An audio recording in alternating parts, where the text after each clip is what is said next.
Miss Oakes, I understand that there are extenuating circumstances in your situation. However, I think you would agree that continued employment with Consolidated Oil and Gas would be uncomfortable for both you and your coworkers. With this in mind, we believe that the best course of action for all concerned would be for you to resign for personal reasons.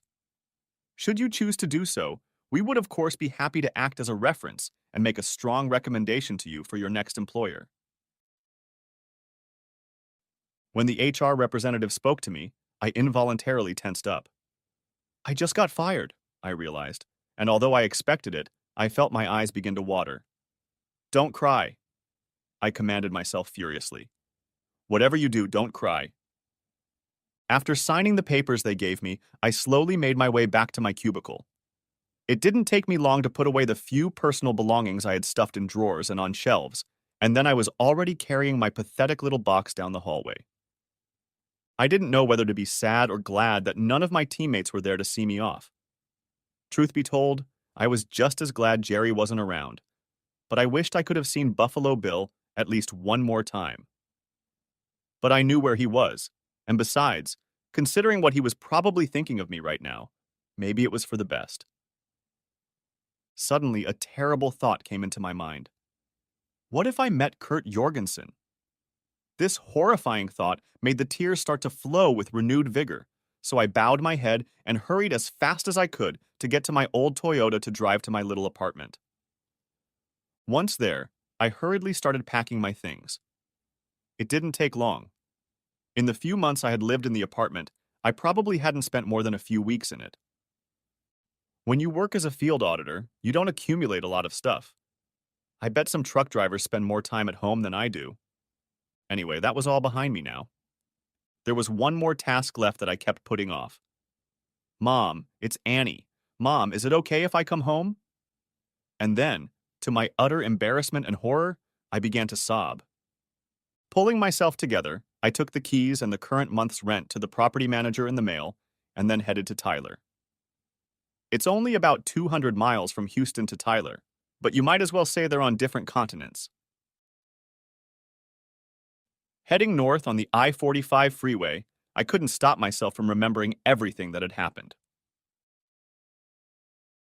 I remembered sitting outside Kurt Jorgensen's office on the first day of my new job. I was both nervous and excited at the same time. I would finally meet my first boss at my first real job. Not a summer job or an internship, but a real job, and not at any company, but at Consolidated Oil and Gas, one of the largest energy companies in the world.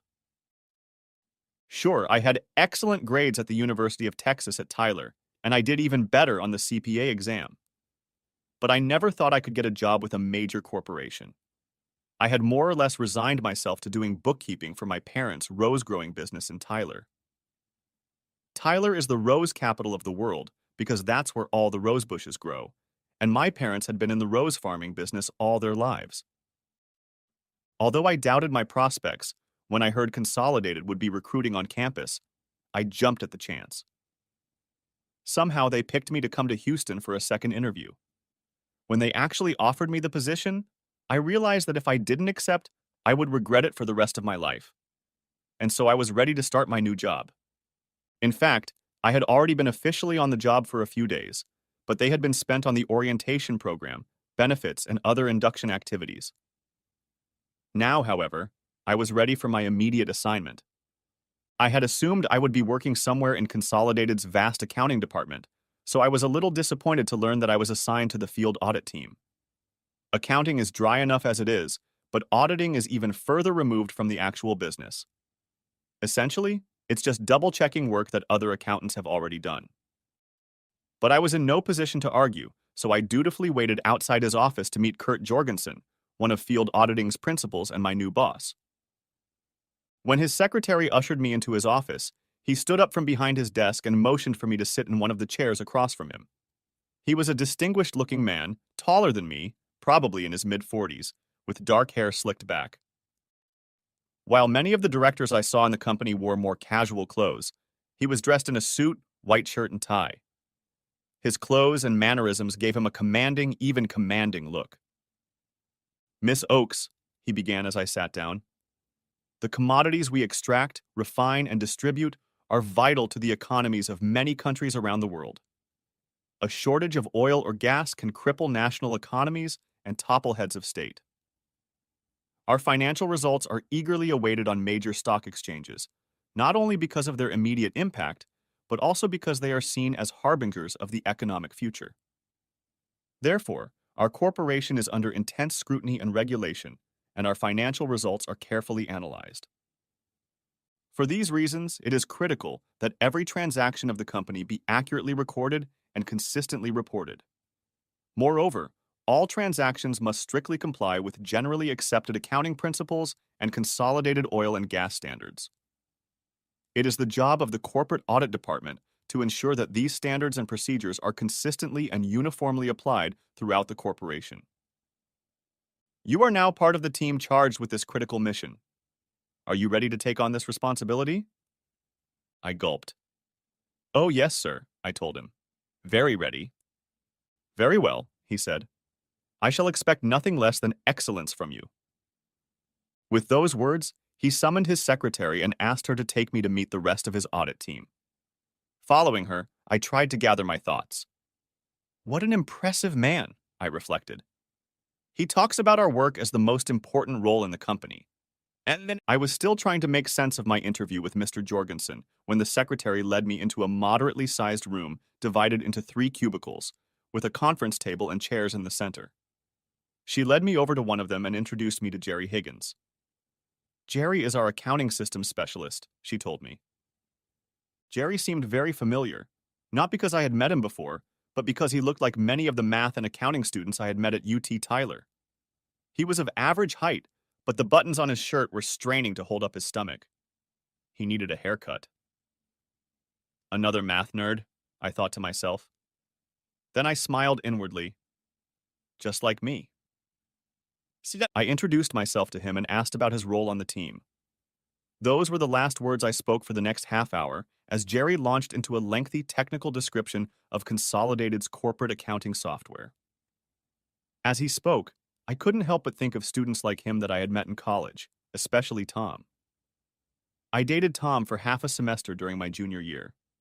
After Tom, I hardly ever went on dates. So, what do you think? Pretty amazing, huh? Asked Jerry. I snapped back to the present and, nodding, tried to look enthusiastic. I had no idea what he was talking about. Well, I guess I should introduce you to Buffalo Bill, Jerry continued. Buffalo Bill? Asked I.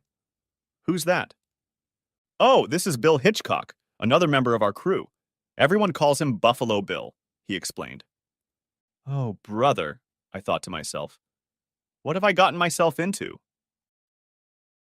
As we approached another booth, Bill must have heard our arrival because he stood up and immediately extended his hand. Hi, I'm Bill Hitchcock, but everyone calls me Buffalo Bill. What's your name? Hi, I'm Ann Oakes, I told him. Where are you from, Ann?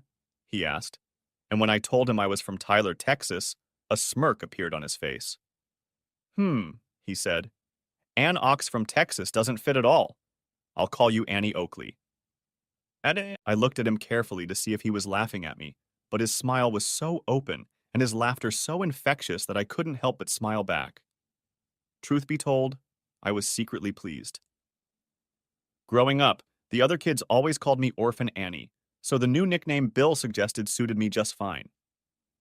Okay, I'll be Annie Oakley if you tell me why you're called Buffalo Bill, I replied with a smile. Sure, he replied, and I recognized that this was his usual way of agreeing with people. Actually, Bill said, there's not much of a story behind my name.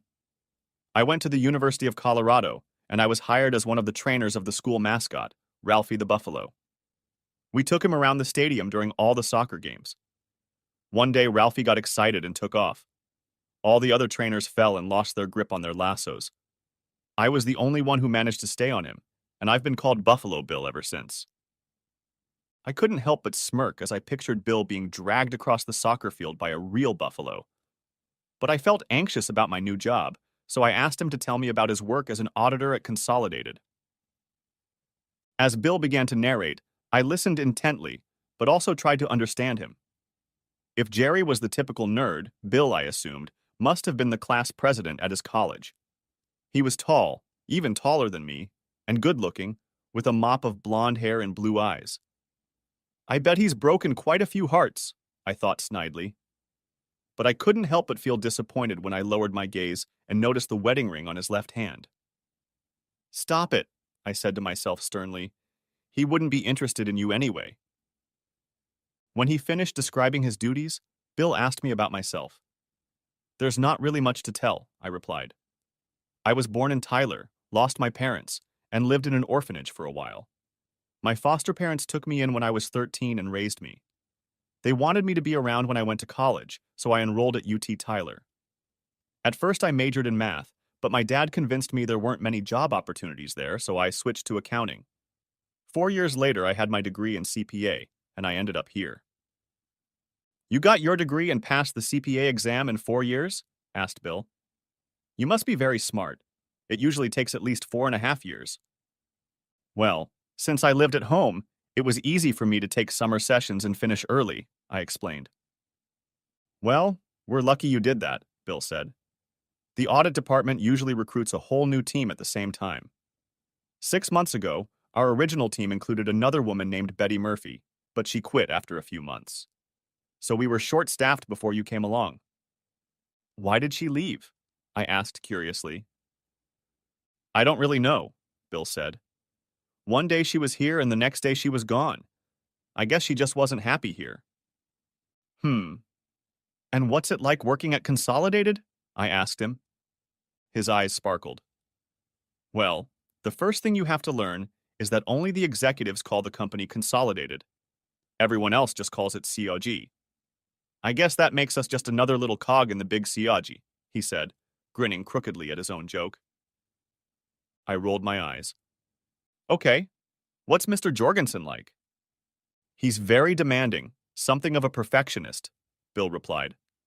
But if your work is done right and turned in on time, you won't have any problems with him. Kind of like my dad, I thought to myself, or Professor Hunter at UT Tyler. The last thought made me blush slightly. I had a crush on Professor Hunter. It was nothing like that, but apparently I was attracted to strong, strong-willed men. So what do you think of Houston? Asked Bill, bringing me out of my reverie. It's so big, I replied. It's kind of overwhelming. Bill looked at me perplexed. Is this your first time here? Now I was really blushing. Yeah, I've never been anywhere but Tyler. My folks always wanted me to stay close to home.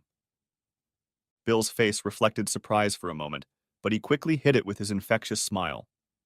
Once you get used to it, I think you'll like it. It took Denise a while, but she's coming around now. Denise? I asked. Denise is my wife, Bill told me. He turned in his chair and picked up a photograph from the table. The picture he held out to me showed a beautiful young woman at a party. I bet she was the head cheerleader, I thought to myself. To Bill, I said, She's beautiful. Thank you, he said. I think so. So, let me show you your stall, Bill continued. Hey, Jerry, how about helping Annie Oakley get used to the company intranet? Such was my introduction to the audit team. The first few days I was a little cautious about talking to Buffalo Bill, because I never feel comfortable around popular guys. But he seemed very open and sincere, and he had a great sense of humor. Jerry was still a nerd, but once you got to know him better, he seemed like a pretty nice guy. Only Mr. Jorgensen remained distant and unapproachable. In addition to working in close quarters, Buffalo Bill, Jerry, and I had regular lunches together. We were one of a dozen audit teams, and the firm encouraged each group to spend as much work time together as possible to foster close working relationships.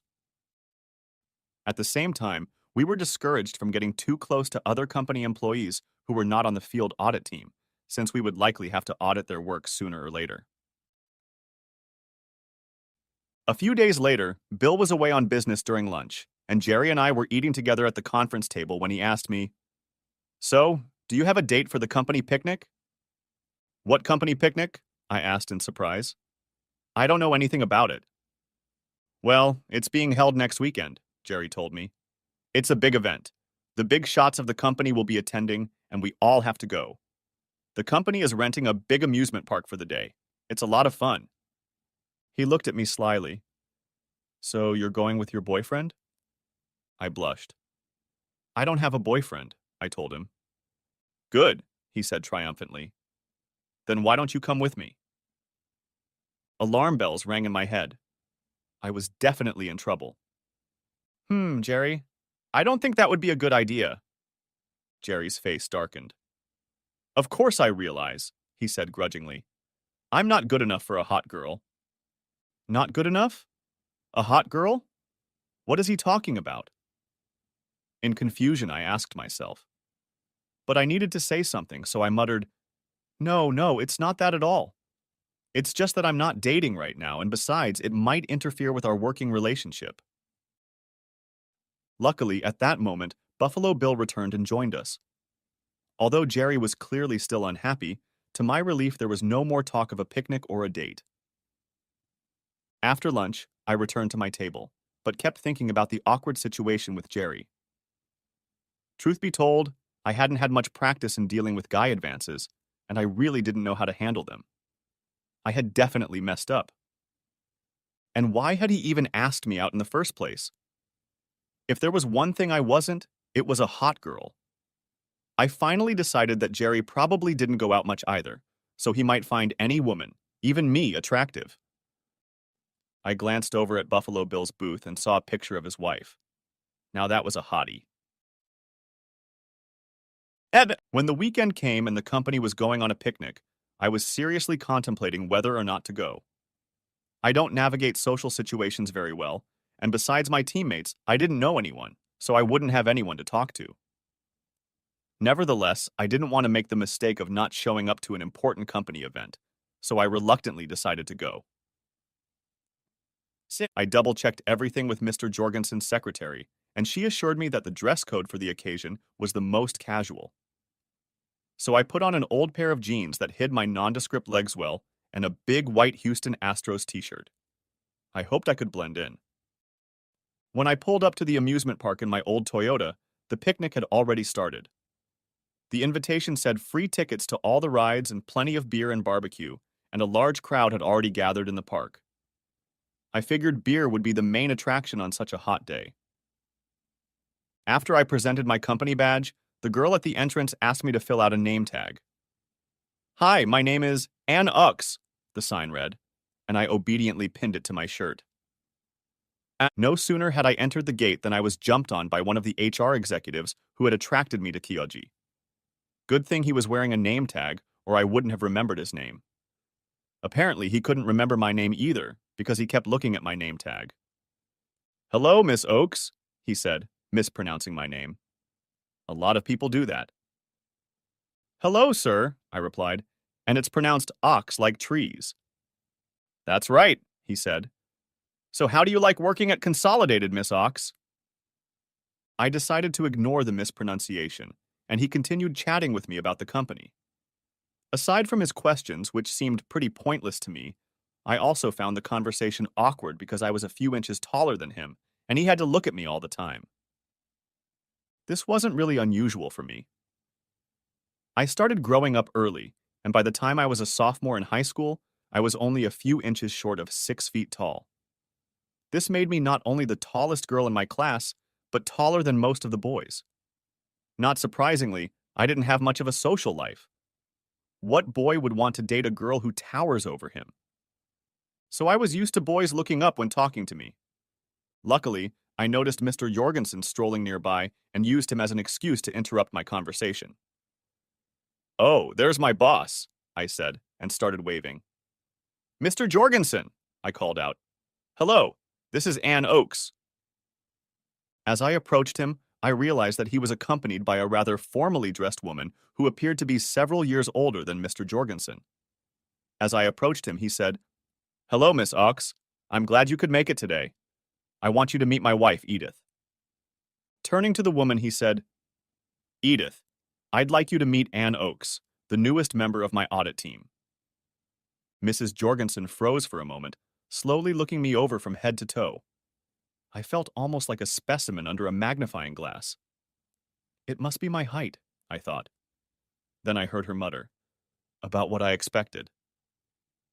After a moment, she raised her eyes to me and asked, "Where are you from, Miss Oakes?" "I'm from Tyler, Texas, ma'am." "Tyler? Well," she said, "no doubt you're glad to get away from this dusty little town." Before I could think of what to say, she turned to her husband.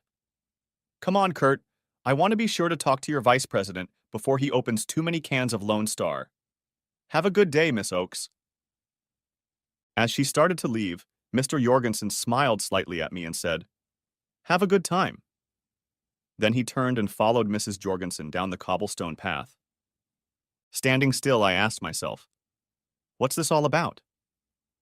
It seemed impolite to me to disparage someone's hometown, but perhaps people in Houston express themselves differently. And what did she mean by saying I was about what she expected? Had I offended her in some way? While I was pondering what had just happened, I was almost knocked off my feet by the swift figure of Jerry Higgins. As I stumbled, he grabbed me and jerked me to my feet. I could smell the beer in his breath.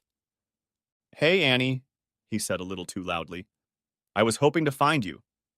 Look, let me show you around this place. There are lots of great rides here, and look at the arcade. Oh, and we should also buy you a beer."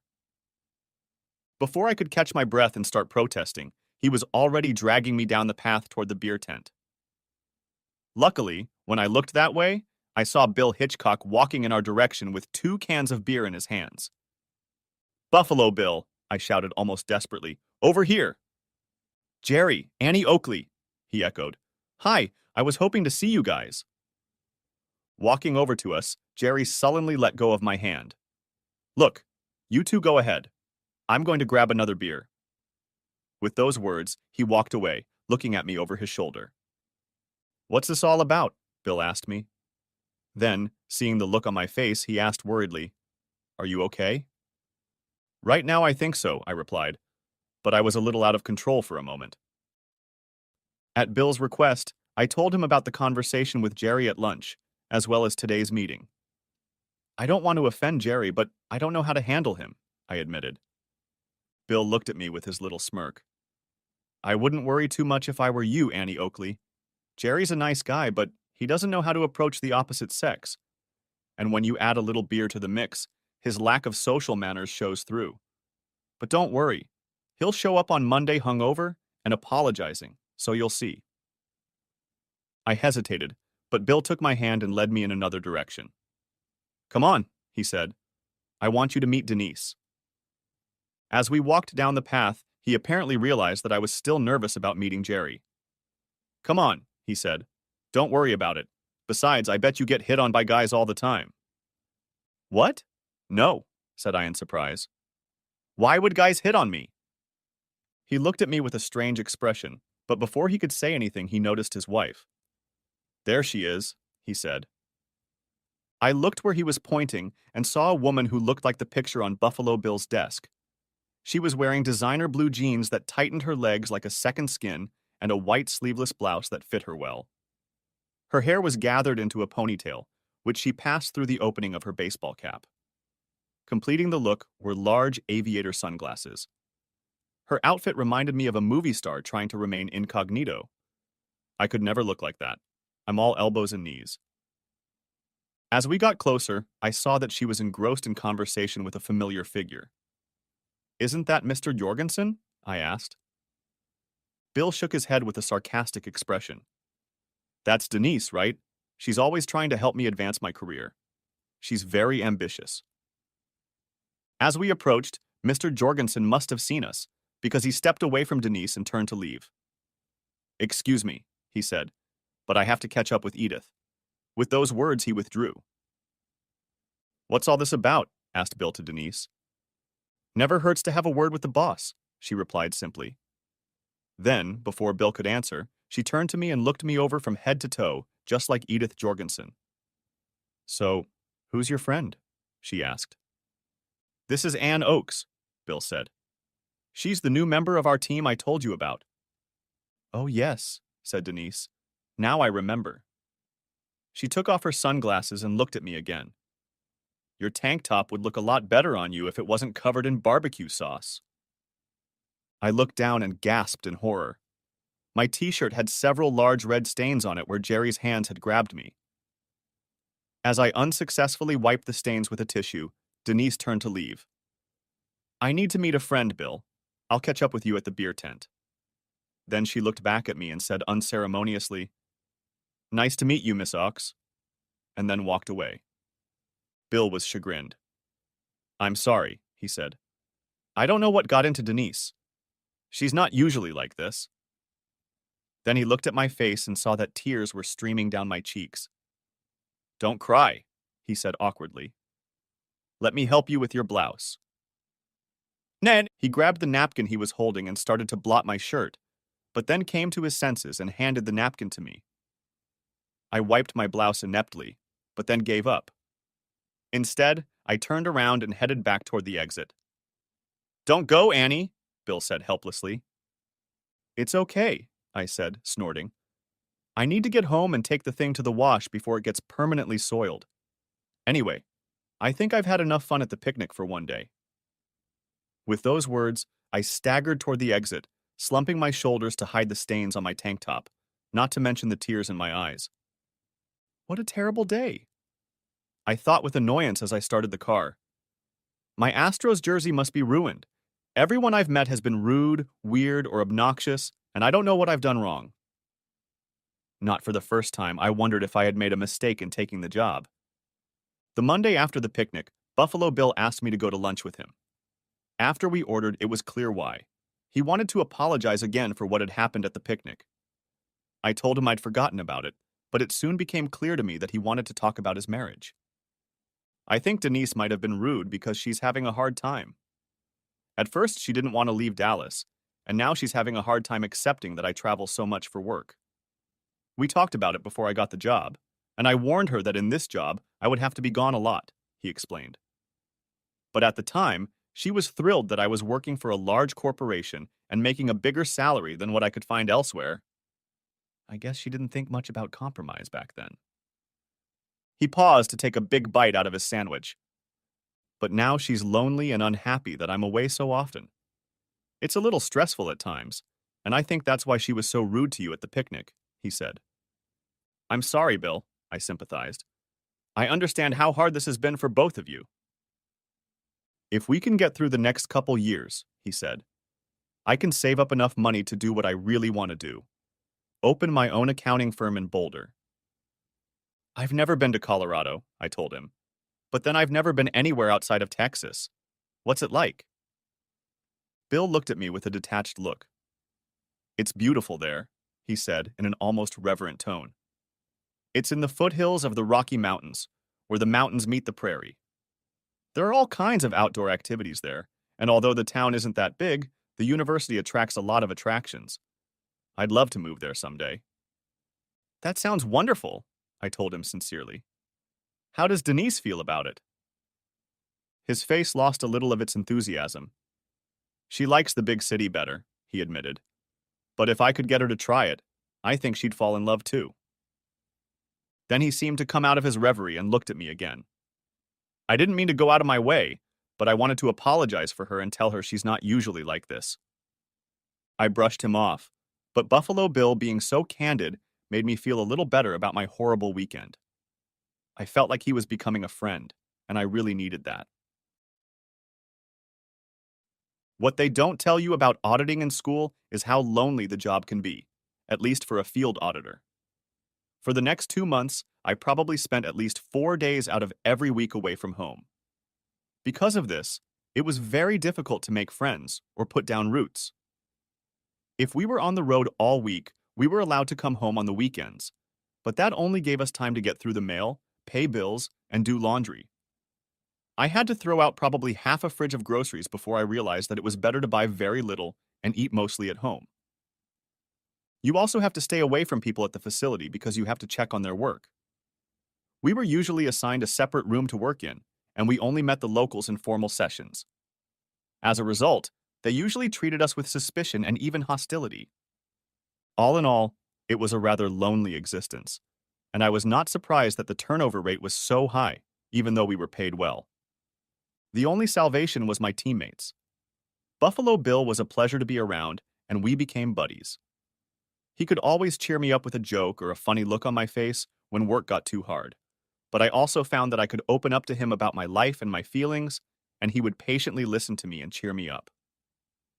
If it wasn't for him, I probably would have run home to Tyler. Even Jerry turned out okay. Monday after the picnic, he was very apologetic about his behavior, even though I told him I had already forgotten what happened.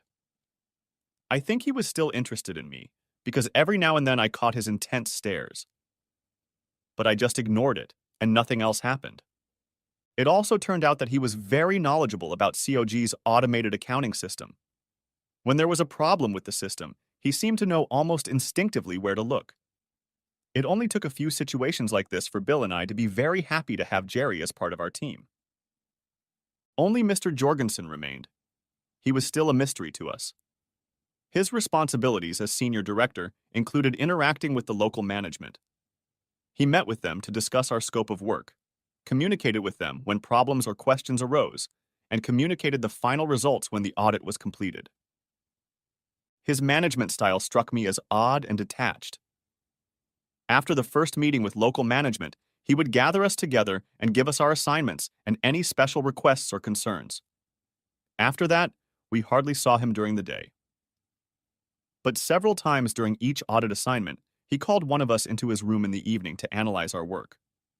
Sometimes he used these meetings to tell us about special situations we might have encountered in the unit we were auditing. Other times he reviewed our work, pointing out deficiencies. It felt like we were taking a college course taught by a particularly demanding professor. Buffalo Bill, Jerry and I often talked about him, trying to understand him. Although we saw him so infrequently, he always seemed to know what we were doing. He never praised us for doing a good job. He just expected us to live up to his high standards. The truth is, although he rarely raised his voice, he intimidated us. We respected him, but we also feared him. The first time he called me to his room for one of his afternoon reviews, I was terrified. When I knocked on the door at the appointed time, he told me to come in. I walked over to the couch he was sitting on and stood in front of him, waiting while he reviewed whatever was written down in the notebook that was on the coffee table. After a few long minutes as I stood there, trying not to shake in my boots, he looked up at me expressionlessly. "The quality of your work is acceptable, Miss Oakes. Your work rate is a little slower, but I attribute that to the fact that you have recently started work. However, I expect improvement over time. Your interaction with the local accounting team has been positive, and you are looking good. That will be all for today, Miss Oakes. I will contact you for the next review session in a few days." With those words, he went back to his laptop, and I realized I was fired. As I walked down the hallway, I felt encouraged. I was expecting to be told off, but instead my work pleased him. And then another thought hit me. He even complimented me on my looks. As I walked past the mirror in the lobby, I noticed that my face was glowing. Of course, that didn't stop him from reprimanding me the next time for not adhering very strictly to COG's graphic standards in my last presentation. After that session, I went back to my room, snapping at his criticism but determined to earn his approval. I desperately wanted to prove that I could meet his standards. I was interested in watching the other two students' reactions to Mr. Jorgensen. Jerry hated him because he was frankly afraid of our boss. Jerry may have had a grasp of our systems, but Mr. Jorgensen would catch him in error time and time again because the system couldn't account for the exceptions we invariably encountered. When this happened, Mr. Jorgensen would blame Jerry for the shortcomings of the system, and Jerry resented it bitterly. He believed it was not his fault and lived in fear the next time it happened. Buffalo Bill treated the whole thing like some kind of game. He kept score for each of us and gave mock prizes for the least number of blunders during the audit assignment.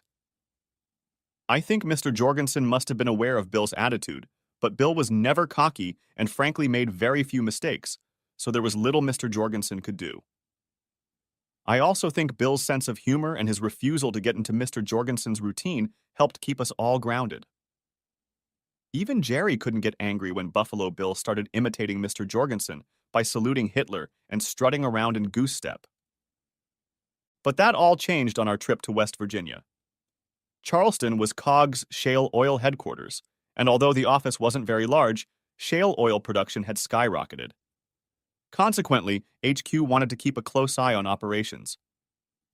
I had never been to West Virginia before, but of course I had never been outside of Texas either.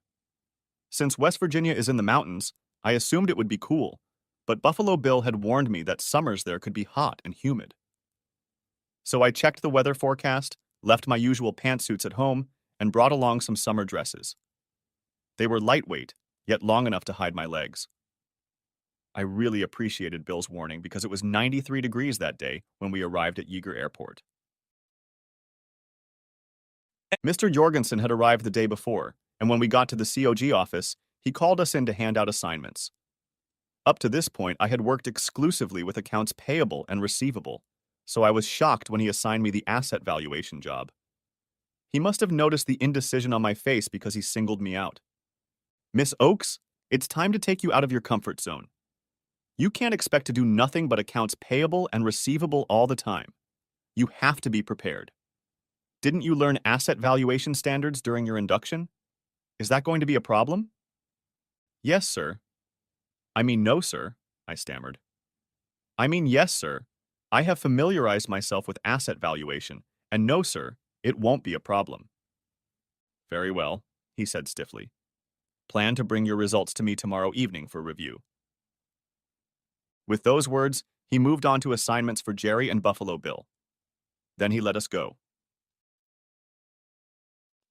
As we were driving back to the hotel, Buffalo Bill turned to me.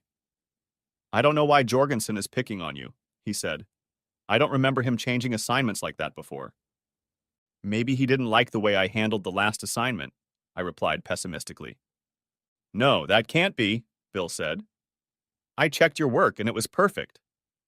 You checked my work? I asked in surprise. Of course I did, Annie Oakley. I was just looking out for you, he said with a wink. Then his voice became more serious. Just follow the procedures carefully and double-check your work. You'll be fine.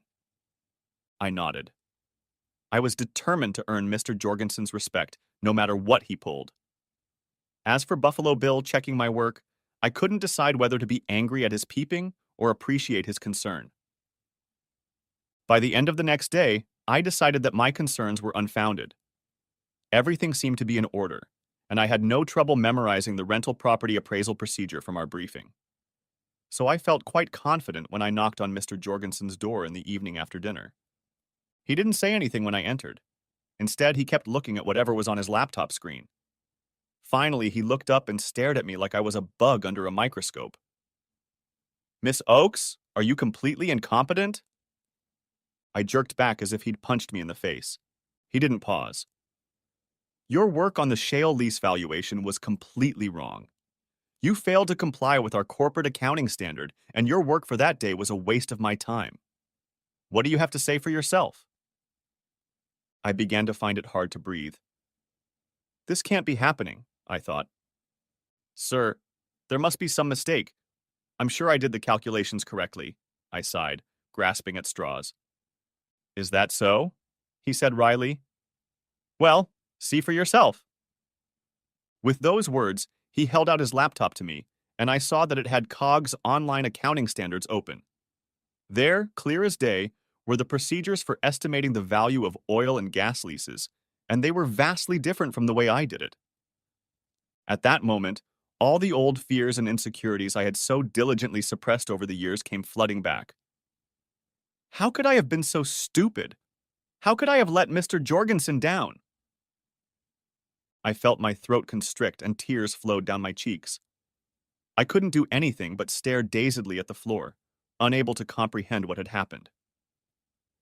You do realize that I am obligated to report your deficiencies in your evaluation, he said coldly. It will certainly affect your rating and your future with the company. Oh no, I thought. I'm going to get fired. How will I explain to my parents that I'm not good enough, that I failed? Isn't there anything I can do, Mr. Jorgensen? I pleaded. I can recalculate the values. It will be right by morning. That will hardly be enough, he said coldly.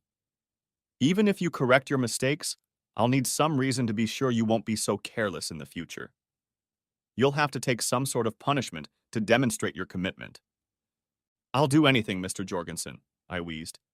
Please give me another chance. I'll show you I'm worth it. He looked me over from head to toe. He set the laptop aside and turned to me. Very well, Miss Oakes. If you are willing to accept your punishment, perhaps I can overlook your misbehavior. He beckoned me to him. What is he saying? I asked myself. What does he mean? He wanted us to get on with it. And yes, we did. Okay, Miss Oakes, you can go.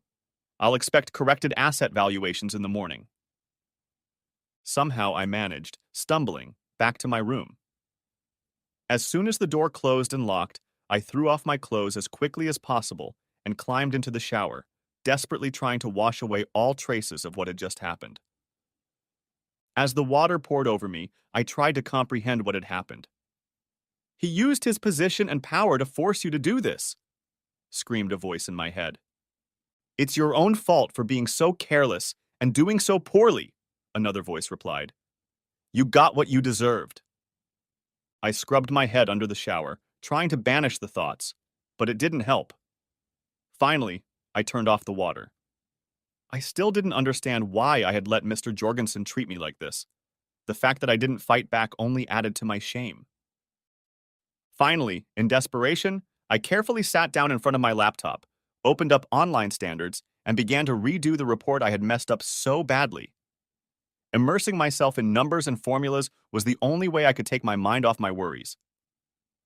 I don't know what I looked like the next morning, but when Buffalo Bill saw me, he had a concerned expression on his face. Are you all right, Annie? He asked anxiously. I'm fine, I lied. It's just that I had trouble sleeping last night. Bill brushed it off, but I noticed that he continued to look at me throughout the morning. When Mr. Jorgensen walked into the room, I thought I was going to pass out, but he didn't even look at me or mention anything that had happened the night before. By the time he was done, I had recovered a little. But as he left, he looked at me and said, Miss Oakes, I'll see you in my room after dinner. I must have gone pale, because Bill looked at me again with a concerned expression on his face. But before he could say anything, Jerry began to tease me.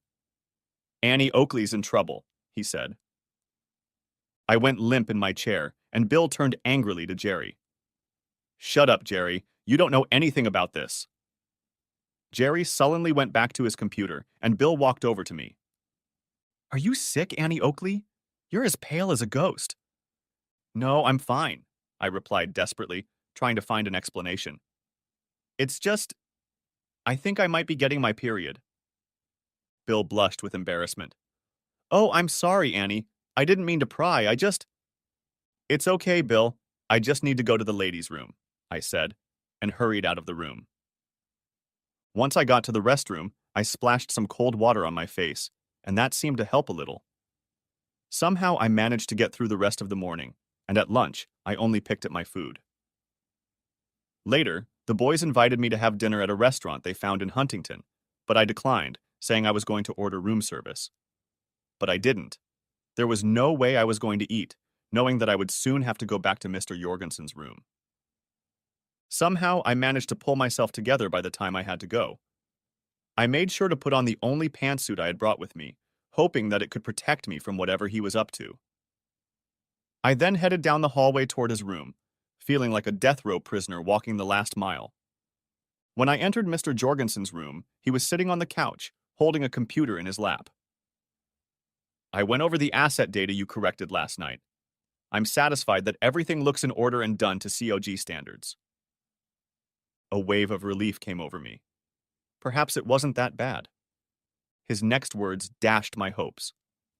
Nevertheless, yesterday's mistake was very serious, and it must not happen again. It is my duty to see to it that you do not forget it. Come here, Miss Oakes. And we were at it again. As I stumbled my way to his bathroom, I looked at myself in the mirror. This must be what a whore looks like, I thought bitterly. When I washed up and came back in, he had already zipped up his pants and was working on his computer again. Good night, Miss Oakes, was all he said, and I realized that I had been let go. Somehow I managed to get back to my room. I had never felt so low in my life. Part of me wanted to go to my parents and forget about everything, but the thought of having to tell them what had happened terrified me. They had warned me, and I had ignored them. If I went home, I would not only have to feel their disappointment in me, but I would have to admit that they were right. Eventually, I burst into tears and fell asleep. When the bell rang, I somehow managed to get out of bed and make myself look decent. The only thing that kept me moving was the realization that we had to catch our next flight in the afternoon. I certainly didn't want to stay in Charleston. Mr. Jorgensen would usually summarize the audit we were finishing and give us instructions for the next assignment. The thought of having to face him made me panic, but as the morning wore on, he didn't show up. Instead, Bill received a phone call, and after hanging up, he informed us that Mr. Jorgensen had returned to Houston early. Even more unusual, Bill informed us that Mr. Jorgensen would not be accompanying us on our next audit assignment. The three of us were to fly to Oklahoma City and do a quick audit of the COG office there. "Why the hell are we even going back to OKE City?" grumbled Jerry. "I mean, we weren't there that long ago." "I have no idea," replied Bill, "but that's what the boss said, so that's why we're heading there." The fact was that Bill and Jerry had already been to our Oklahoma office once this year. What's more, COG's operations there were small, and the last audit had found no discrepancies. Neither of us could understand why another visit was necessary, but I was so relieved that I wouldn't have to meet with Mr. Jorgensen that I didn't care. During the long flight that afternoon, I sat next to Buffalo Bill, and he kept watching me with the corner of his eye. Several times I almost snapped and told him what had happened, but I was so ashamed and embarrassed that I couldn't bring myself to do it, even though it was killing me to keep my secret. Besides, I thought, he had Dennis to think about. The last thing he needed was for me to dump my problems on him. I felt terribly alone. We arrived in Okie City late in the afternoon. Jerry and I checked into a hotel, and Bill, as our acting supervisor, went to the COG office to meet with the local comptroller. Over dinner that night, he told us about the first session. "These guys think we're crazy," he told us bluntly. "The controller told me that nothing had changed in the last few months and that it was a waste of his and our time. Honestly, the more I learn about this situation, the more I think he's right." We continued to talk about it for the rest of dinner. It was too late to do anything about it that night, but we agreed that Bill would contact Jorgensen the next morning to update him on the situation and see if there were any problems we didn't know about. When we arrived at the COG office that morning, Bill picked up the phone and tried to reach Mr. Jorgensen. After hanging up, he turned to us in frustration. "His secretary told me he's taking the day off," he said. "What are we supposed to do now?" Jerry and I were equally perplexed by the situation. The only thing we could think of was to go to the site and continue the audit, following our standard protocols. But that plan didn't work either when later that morning the accounting system at the facility suddenly failed. There was nothing left for us to do but sit and wait for information services to figure out what had happened and get the system back up and running. After waiting for an hour, we finally got an update. The motherboard in the server that housed the accounting system had failed. We were told it would take 2 days to get a replacement board delivered and restart the system. "That's it," Buffalo Bill said. "Let's go to the airport and see if we can catch a flight home. If they still want us to do that stupid audit, we can come back on Monday." We got to the airport just in time to catch a direct Southwest flight to Houston. As a result, we landed early in the morning. Jerry immediately rushed to get the car and head home, but no sooner had I left than Bill grabbed my arm. "Listen, I need to talk to you." I tried to refuse, but Bill insisted, and I just didn't have the strength to resist. Bill found an unused landing gate and directed me to it. "Okay, Annie, what's going on?" he demanded. "You've been looking like warmed over death for the last 2 days. What's wrong?" "Nothing," I told him. "Nothing." He took both my hands and looked me straight in the eyes. "I think I know you well enough by now to know that something bad has happened to you. I'm your friend, Annie Oakley. Please let me help you." I stared at him for a second, And then all my resolve crumbled and I started sobbing. He put his arms around me to comfort me and held me until I regained my composure. Then he took me at arm's length again and said, "What's the matter? You can tell me." And I told. Once I started, I couldn't stop. As I spouted the story, the look on Bill's face changed from disbelief to shock to anger. "That son of a bitch!" he shrieked when I finished my sordid tale. "He used you!" "No," I screamed. "I mean, my body didn't mind." "It doesn't matter," he said angrily. "He used his power to intimidate you and make you do something you didn't want to do." "But it was my fault, Bill. If I hadn't screwed up the valuation of the assets, none of this would have happened," I told him. "First of all, even if you were wrong, it's not a big deal. We've all made mistakes at one time or another. Besides, you fixed them overnight, didn't you?" he insisted. "Yes, but he was the only one who noticed my mistake. I let him down, I let the team down. I screwed up and I deserve to be punished." "That's crazy," Bill snapped back. "At worst, you might have deserved a reprimand, but not this." Then his eyes narrowed. "You didn't molest him, did you? You didn't say or do anything to indicate that you were interested in him, did you?" "Of course not," said I indignantly. For a few minutes we sat in silence, but then a new thought struck me, and the tears began to flow again. Buffalo Bill had been so sweet, trying to cheer me up, but now I wished I had never told him about it. He was the only person whose opinion mattered to me, and now he knew how stupid I was. Worse, he knew I was a slut. Why had I told him? Why couldn't I keep my shame to myself? Suddenly, I couldn't stand being around Bill, knowing what he thought of me. I jumped to my feet and rushed down the terminal. Bill was caught off guard, and that gave me enough of a head start to get away before he could catch me. I didn't seem to have lost my cross-country ability. Now I knew what I had to do. I called Mr. Jorgensen's office and, when his secretary answered, asked for directions to his home. "I have some very important papers he's expecting today," I told her, and she gave me his home address without hesitation. As I drove, I went over in my head what I was going to do. My idea was simple. I was going to confront him face to face and demand that I be transferred to another audit team. It wasn't a good plan. I had no idea what I would do if he refused, but it was the only way I could regain some control over my life.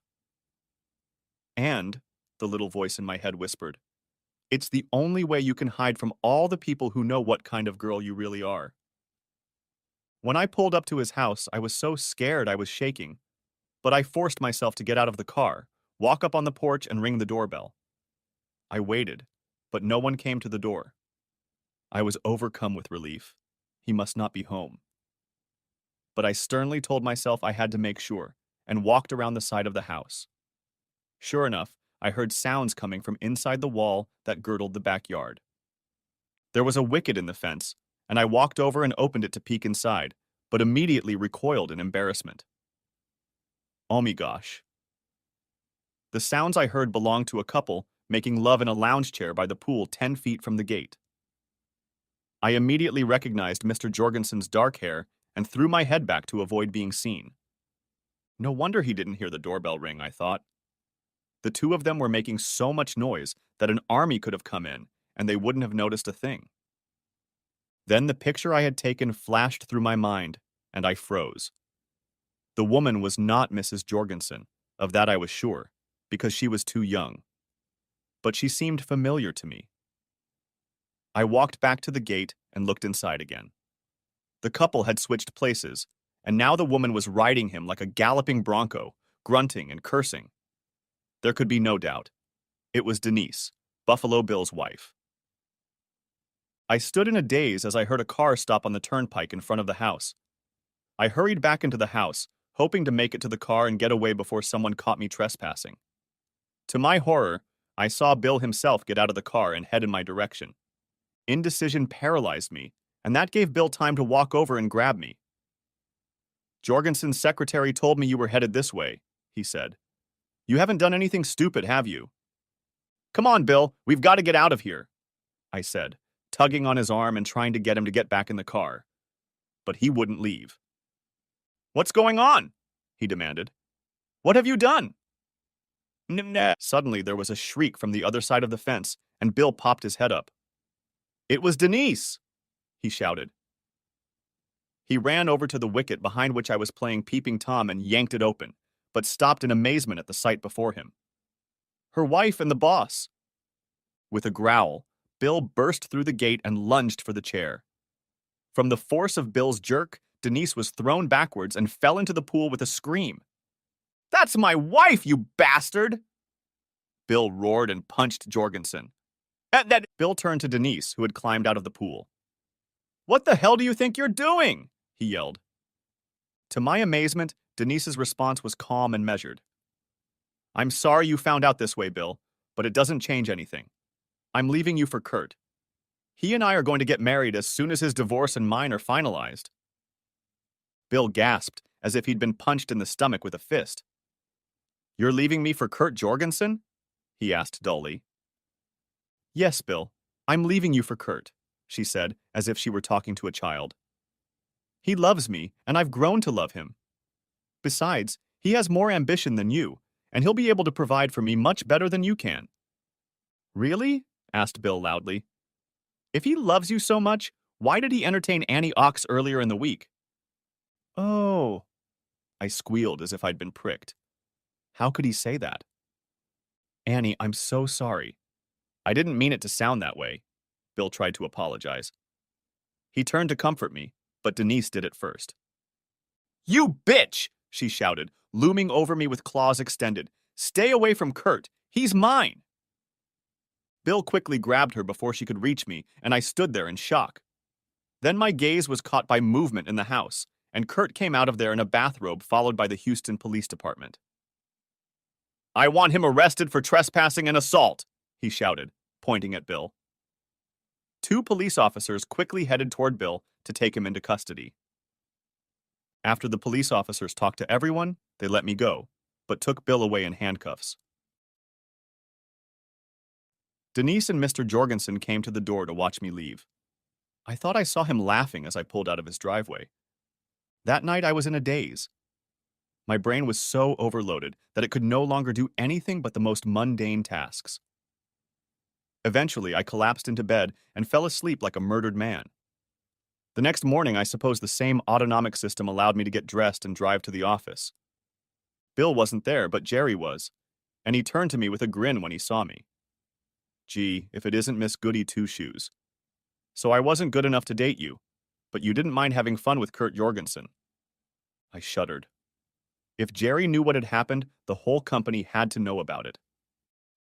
Sure enough, 15 minutes later, I got a call from Human Resources asking me to come to them immediately.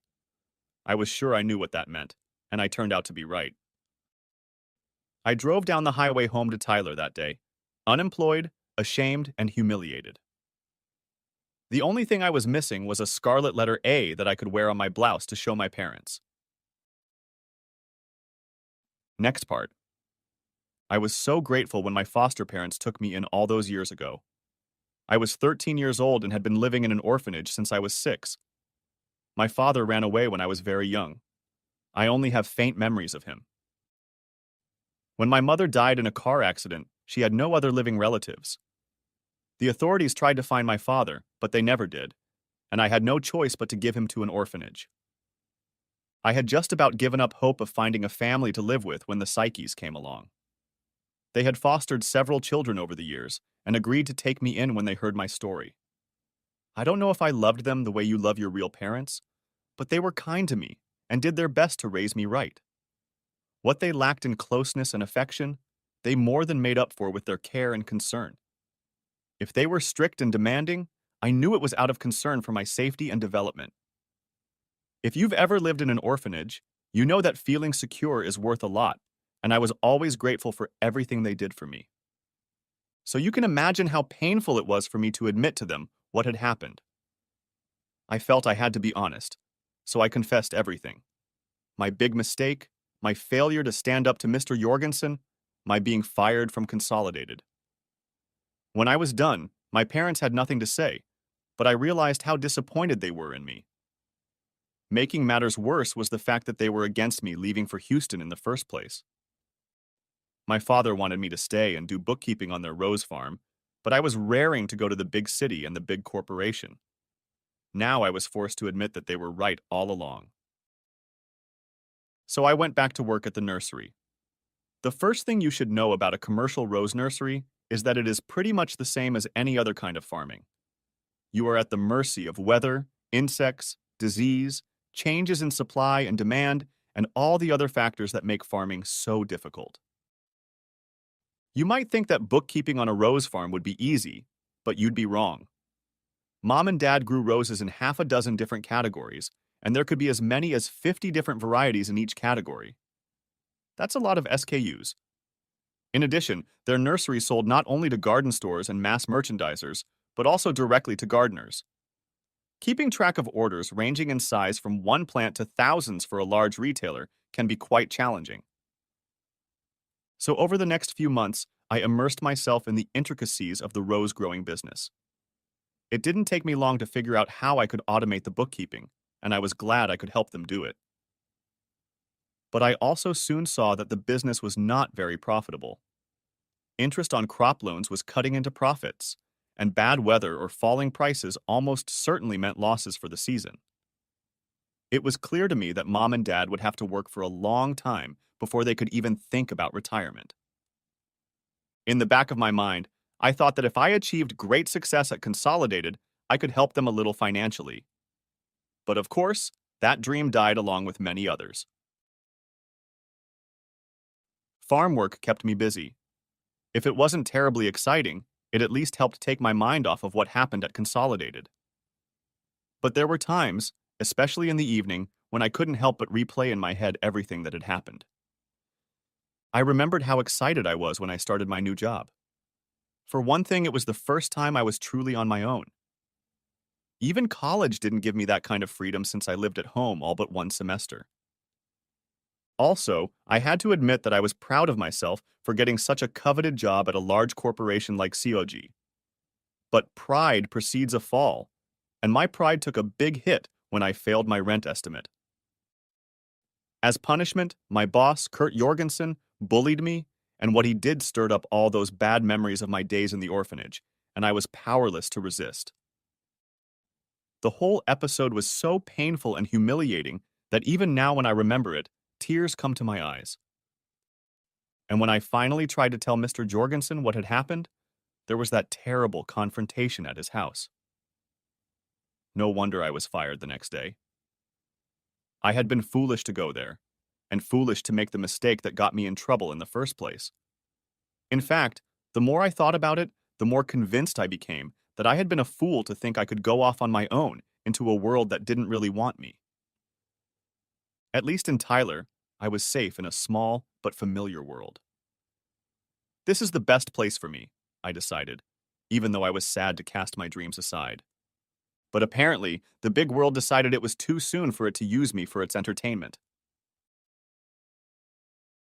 It was late evening that fall, and I was going over our receipts when there was a knock on my small office door. No sooner had I looked up than there came a voice I had never hoped to hear before. "You're a hard man to find, Annie Oakley." Oh my gosh. I threw my head up, and my eyes confirmed what my ears had already told me. There stood Buffalo Bill with a wide grin on his face. I jumped to my feet, ran up to him, and put my arm around his shoulders. "Buffalo Bill, what are you doing here?" asked I in rapturous amazement. "Looking for you," he replied with a laugh, and that proved to be no easy task. The only phone number and email address I had belonged to Siaji, so they didn't help. Then I remembered that you live in Tyler and that your parents have a rose farm. But I was stumped when I learned that there was no rose grower in Tyler with the last name Oaks. But I remembered that you told me you were a foster child, and I figured you must have a different name than your parents. So I came here. I think I've been to every rose nursery in town trying to track you down. At that moment, my dad walked in to see what had caused the commotion. "Dad," I said excitedly, "this is Bill Hitchcock, one of the men I worked with at Consolidated."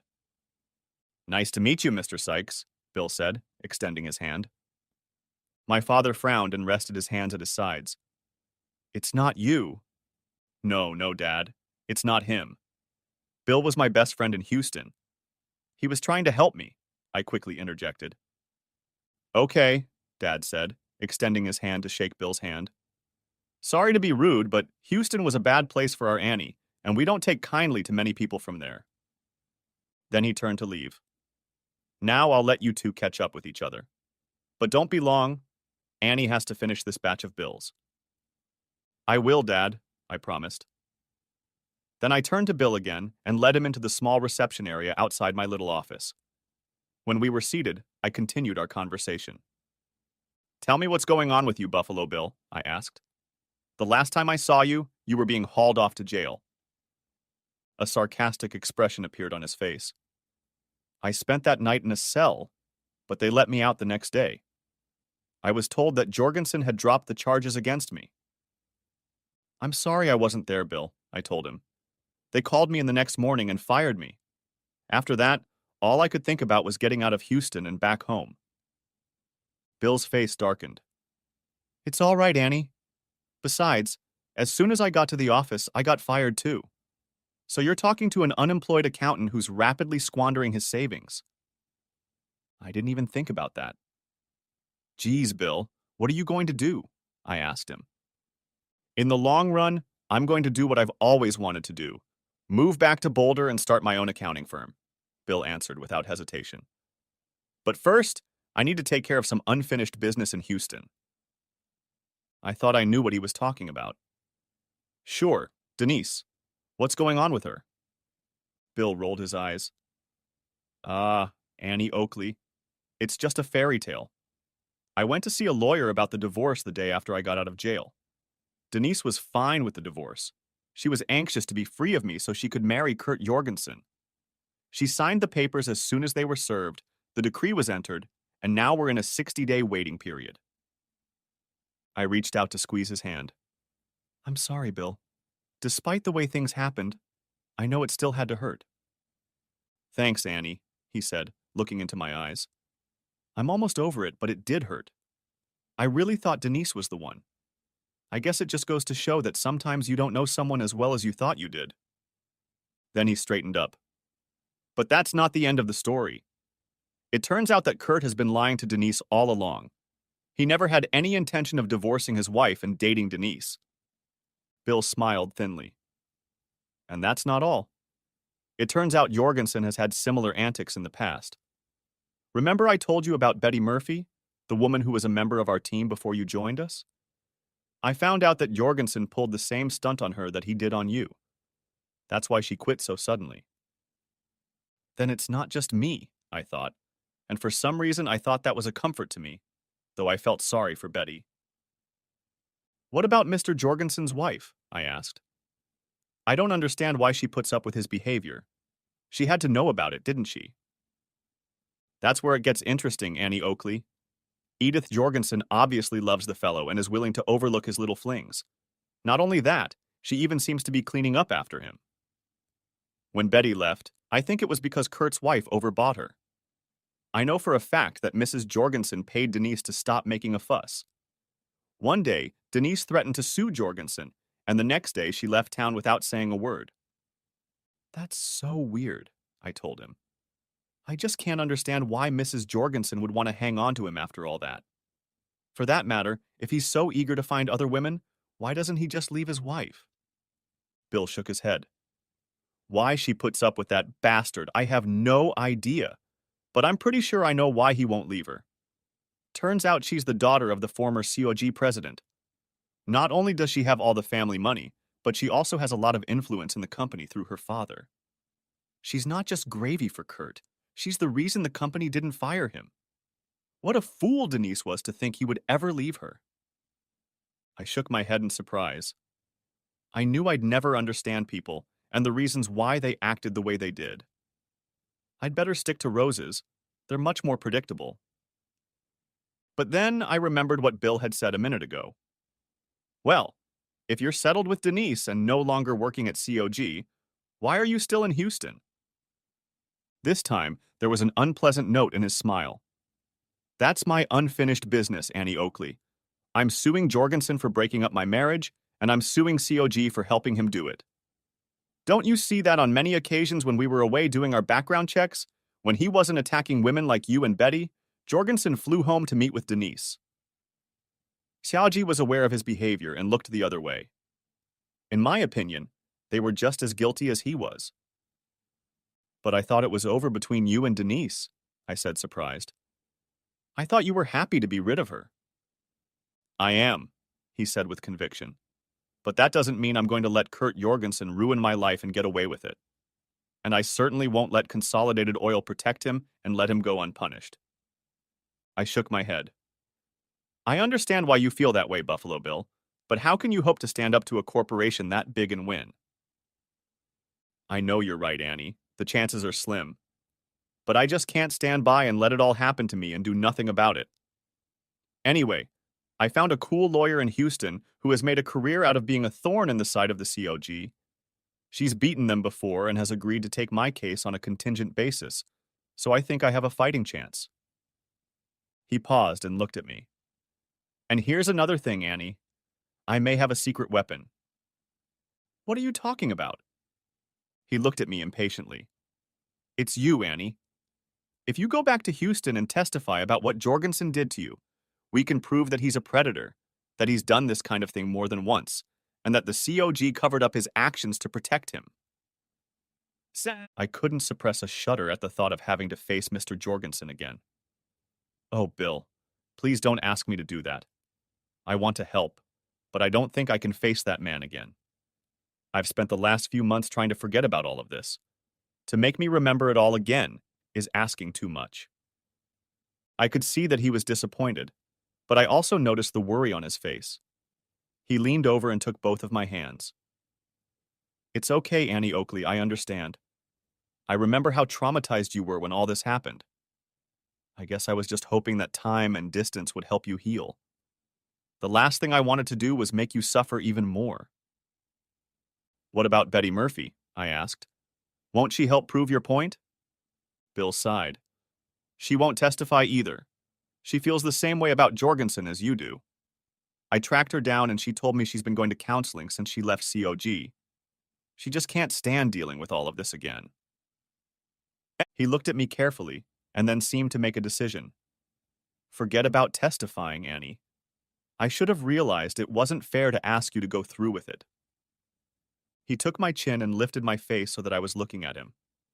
But no matter what, I really don't want you to hide from life here on your ancestral farm. You have so much, but you don't realize it. You're a smart, talented, beautiful woman, but you don't see it because you had such a rough start in life. It doesn't have to be this way, trust me. He let go of my chin and dropped his hands to his sides. Now he looked awkward, uncomfortable even. Before I go, I'd like to tell you one more thing, Annie. He paused, as if gathering his wits. I didn't come here just to ask you to testify. I also wanted to tell you that I miss you and really want to see you again. He blushed, lowered his eyes, and headed for the door. There he stopped and turned around. If you change your mind, call me, or if you just want to talk, or maybe come visit, or... He paused uncertainly, then suddenly turned back to me, and before I realized what he was doing, he leaned in and gave me a quick kiss. Then he turned around and headed for the exit. He stopped and turned around again, but this time he had his usual wide grin on his face. I hope to see you soon, Annie Oakley. With those words, he walked away. I finished the bills in a daze. Buffalo Bill likes me, thought I in surprise. He says I'm pretty. I'd always thought Bill was handsome, but he'd been married when I was in Houston, so he'd become my good friend, and that's all I was to him. But now, I took the day's account report to my father. He took them and looked at me. Is that boy gone? He asked. I nodded. Good, he said. It's best to put all this nonsense behind us. I think I'll take a walk, Dad, I told him. I walked out the door and headed toward the fields. The light was starting to fade, but I could still see well. I loved walking through the pink fields when I wanted to think. Maybe Dad's right, I thought to myself. The thought of going back to Houston was frightening. I felt so uncomfortable there, so out of place. The prospect of running into Mr. Jorgensen again was almost unbearable. Truth be told, I always felt out of place, never comfortable wherever I went. Moving from my mother's house to the orphanage and to the Rose Farm had taken its toll on me, and I certainly never felt comfortable with myself. Growing up without my parents was hard. Being tall with long, skinny legs and arms made me the object of constant jokes from the other kids. Even discovering I had a talent for math made me feel different. By the time the Psyches became my foster parents, I had already learned to be as inconspicuous as possible. Not drawing attention to myself was the best way I knew to survive in this world. But as I remembered, Bill didn't think I was all that clumsy and awkward. He called me beautiful. Was that really true? Had I changed over the years and just not noticed it? Or was he just trying to be nice to a poor country girl, especially since he wanted me to do something for him? How could there be any way to find out? As I walked by, I noticed a bunch of old rose bushes cast aside. They were returns, roses that the customers didn't like for one reason or another. We couldn't do anything with them after they were returned, so they were tossed aside. Later, they would be burned. I looked at the unwanted bushes lying on the ground with bare canes sticking out at various angles and thought to myself, the unwanted roses were back here. No one wanted them, and they had nowhere to go. Just like me, I thought. Tears came to my eyes, and I wiped them away furiously. Then something caught my eye, a bit of color among the brown and green of the dying plants. I walked closer, and to my amazement, I saw a yellow rose. Even though it was unwanted, discarded, and left to die, one of the discarded roses had somehow managed to bloom. I stood there for a long time looking at it and thinking. Finally, I straightened up and walked back into the house. Mom was in the kitchen cooking. "Mom," I said, "I'm going back to Houston." I thought she would be shocked, but she just looked at me, tilted her head slightly to one side, and said quietly, "Are you sure, dear?" "Yes, Mother. I must try again. Can you explain to Daddy?" She nodded, and I grabbed her and hugged her. "Thank you, Mom. Thanks for everything." I then went to my room and started packing. Buffalo Bill had left me his cell phone number, and I called him the next morning as I drove south on the highway. He was surprised when I told him I was coming, but I got the impression it was a pleasant surprise. "What made you change your mind?" he asked. "It's a long story," I told him, "but let's just say I'm not going to be discarded without a fight." We met in the parking lot at the Hart's Chicken, and I surprised him by greeting him with a firm kiss. He didn't say anything when we went inside, but he had a goofy grin on his face, so I guess he didn't mind. Over a plate of Texas wings, he brought me up to speed on the lawsuit. "The hearing is in the next couple days, so we don't have a lot of time," he told me. "I've set up an appointment for you to meet with my attorney, Randy Rubenstein, this afternoon. She has a peculiar personality, but she's the best, believe me." As we entered Miss Rubenstein's office, she seemed as curious about me as I was about her. She was petite and round, probably no more than 5 feet tall, and wore a suit jacket over a flowy skirt that reached to the floor. She had salt and peach hair, which she wore parted down the middle, and looked to be in her mid-50s. When she spoke, there was a Middle European accent in her voice, but it was impossible to understand what she wanted to say. "I want you to tell me everything about what happened on the audit trip when you were attacked," she said. "Don't leave anything out." I liked her cavalier tone, and I boldly proceeded to tell her what had happened. But when I got to the story of what had happened in his room, all my emotions came over me, and I burst into tears so hard I couldn't go on. "It's okay, honey," she said soothingly, holding out a box of tissues to me and waiting for me to come to my senses. "There's a trick to getting through this. You need to stop thinking about yourself. Instead, imagine you're watching a drama on TV. Tell me what the actors are doing on the screen." Oddly enough, it helped. When I stopped saying I and me and started saying she and he, it made the story less personal, and I was able to manage describing what happened. When I was done, she had me go through it again, but this time she had me retell the last events of the trip first and move backwards. By the time I was done, the experience no longer seemed as overwhelming as it had in the beginning. Miss Rubenstein made a few notes in her notebook and then turned to Bill. Bill, would you mind leaving us alone for a few minutes? I'd like to speak to Miss Oakes alone. I was taken aback and Buffalo Bill looked puzzled, but he got up and walked out, closing the door behind him. I wondered what I should expect. Why do we need to talk without Bill, Miss Rubenstein? I asked timidly. Before I get to that, I want you to call me Randy and I'll call you Annie, she said. We're on the same side, and I want you to feel at ease with me and be able to say whatever you want. As to why I asked Bill to leave, I did it because I want to tell you some things that you may not be very pleased to hear. I want you to feel free to say, "Go to hell, Randy," if you want. I laughed, but she didn't, and I wondered if she meant it. Annie, when we get to the courtroom, the consolidated attorney is not going to be nice to you. He'll try to argue that this whole thing is your fault.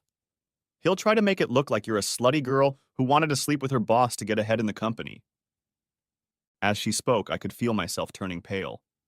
No, I protested. That's not true. You know it, and I know it, but our job is to convince the judge, she replied evenly. Right now, I think our chances are less than 50-50.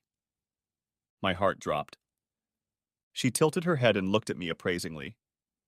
Bill has told me a little about you, and I've had the opportunity to observe you. Would you like to know what I learned and why I made the observation I just shared with you?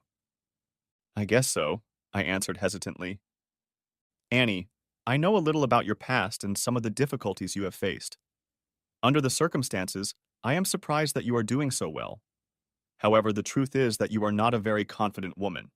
You don't like to be the center of attention. Even now, as we talk, I can see you twisting and turning, trying to hide in that chair. I blushed, realizing how I'd shrunk in the chair. I believe your account of what happened in Kurt Jorgensen's room was true and accurate, she continued. Your account was clear, but you presented it in a hesitant and unconvincing manner. If you do so in court, your behavior will disprove what you said, and perhaps the judge will have doubts about your credibility. My heart dropped again. I knew she was right. We were doomed. If she noticed my desperation, Randy didn't show it in any way. Instead, she changed her tone slightly. But I also know something else about you that you may not have thought about, she continued. I looked up curiously. For example, I know that despite all the obstacles you faced, you managed to get first place in your accounting class. I started to protest, but she waved me off. I know that you managed to get a highly coveted job at Consolidated in the face of considerable competition, not only from other UT Tyler graduates, but also from more prominent universities, she continued. Most importantly, she said, I know you turned Bill down when he approached you for help at Tyler, but you somehow found the strength to accept the challenge. I'd like to know where you found that strength, Annie. I found it in a yellow rose, I replied quietly. A look of bewilderment flashed across her face, but she continued. Wherever you found it, you showed me that you have the resources you need to face the challenges before you. You can handle this one too, if you remember everything you've accomplished so far and believe in yourself. I hoped she was right. I wanted to believe, but it was so hard. Randy wasn't done with me yet. Now I have homework for you for today and tomorrow. In a folder on my desk are copies of all the documents, files, and affidavits we have been able to gather on this case. I want you to go through them tonight to refresh your memory of all the details. I want you to be as knowledgeable and up-to-date as if this had just happened yesterday. I don't want any surprises when we enter the courtroom. And if you see anything that jogs your memory, or any new information or insight that we can use, I want you to let me know right away. I nodded, took the package from her, and got up to leave. Wait, she commanded. There's something else in there. I hurriedly sat down. I noticed something else about you, Randy said. You use your clothes to hide from people. You try to be inconspicuous even though you are an attractive young woman. Your appearance suggests that you are not confident, and I want it to express your confidence. I want you to look different, to make you feel different on the witness stand. But all my clothes look about the same as this one, I protested. She reached over to her desk, pulled out a business card, scribbled words on it, and handed it to me. My daughter works as a personal shopper at Nordstrom's at the Galleria. Take this to her tomorrow morning and tell her I want you to look confident and attractive. She'll know what to do. When I went out to the waiting room, Bill was waiting impatiently. As we were pulling away, he asked what Randy had said, and I told him because I wanted to know his reaction. He tried to be diplomatic, but I could tell he agreed with Randy's assessment of me. Truth be told, I thought so too. I just didn't realize it was so obvious to everyone else. But I was a little surprised by Randy's instruction to buy new clothes. I've never heard of anything like that, Bill, have you? He admitted that he'd never heard of it either. But I think you should trust her, Annie Oakley. She's been crossing swords with major corporations her whole career, and her track record is amazing. I think she knows what she's doing. I only shook my head in surprise. It had all happened too fast. Buffalo Bill offered to take me out to dinner. Someplace better than the Hart's Chicken, he promised, but I declined. Randy gave me a bunch of homework for today. I'll just go back to my motel room and get on it. If I get hungry, I'll order a pizza, I told him. He nodded, but I could see he was disappointed. When I opened the folder in my room, its contents immediately flooded me with a flood of memories. There was a plethora of material, from corporate brochures to accounting manuals, from emails to policy updates. And it all looked and felt like COG, a place I'd be happy to never think of again in my life. Still, if there's one thing I'm good at, it's learning, so I immersed myself in the material without hesitation. It was almost 10 o'clock when something caught my attention. I checked it once more and then picked up the calendar to double-check the date. When I realized where this was going, I couldn't help myself. "That son of a bitch!" I screamed. I hastily pulled out the contact information Randy had put in the packet. I didn't feel like calling her house at this hour, but I was angry enough to decide to do it. "Randy," I said when she finally picked up the phone, "I think I found something important." As I explained what I'd seen and its significance, I could almost hear her smirking into the tube. "Just don't talk about it, Annie," she admonished me. "We'll just hide it in the quiver and pull it out when the time is right." I promised, and disconnecting from the phone, began to get ready for bed. I did the first half of the assignment okay, but I wasn't so sure about the second half. The next morning at 10 o'clock, I drove to Galleria and walked into Nordstrom's store. At the customer service counter, I showed the card Randy had given me, and very soon an energetic woman approached me. I had no doubt that this was Randy's daughter. She looked just like her mother must have 25 years ago. "Hi," she said to me cheerfully. "You must be Annie Oakes, and I'm Mindy Cohen. My mom told me to expect you today." As she led me away, I asked, "So you're the Wizard of Oz to give me courage?" She laughed merrily. "No, but I'm here to make you look great, which is almost as good." I noticed we were passing the women's clothing departments. "Where are we going?" I asked Mindy in confusion. "Aren't we supposed to buy me clothes so I can wear them tomorrow?" "We will, but we need to do a little prep work first," she said with a laugh, pointing me toward the beauty parlor. "You're not going to cut my hair?" I asked in alarm. Mindy only smiled and held out the card Randy had given me. On the back were 2 words underlined with the stroke of a pen. "Works." She ignored my protests and reluctantly led me into the parlor. 2 hours later, I hardly recognized the woman staring back at me from the mirror. Not only was my hair styled and brought up to date, the talented young woman was patiently teaching me how to apply makeup, which I had never done before. I was in mild shock. Next, Mindy took me to the clothing departments. In the past, shopping had always been easy for me. I would walk into Walmart, find what I needed, buy it in a large size, and leave. With Mindy, shopping became an entire ordeal. I tried on endless outfits, tried on different sizes, and did alterations. By the time we were done, I was exhausted. Finally, late that night, Mindy put me in the car to drive me back to the motel. "Don't let anyone see you before the hearing," she reminded me. "You're going to knock their socks off, and you want it to be a surprise." Back in the room, I couldn't resist trying on my new clothes again. I couldn't believe it. The woman looking back at me from the mirror on the wall looked like she had just stepped out of a modeling agency. The clothes clung to my body and showed curves I didn't realize I had. My legs and arms no longer looked skinny and awkward. Instead, the stranger I saw looked confident. Damn it, I thought. Maybe I can do this after all. The next morning, I had to take a cab to the courtroom because I was still putting on my makeup. It took me longer to put all that stuff on than I was used to. Everyone else was already seated waiting for the judge. I took a deep breath and walked into the hall.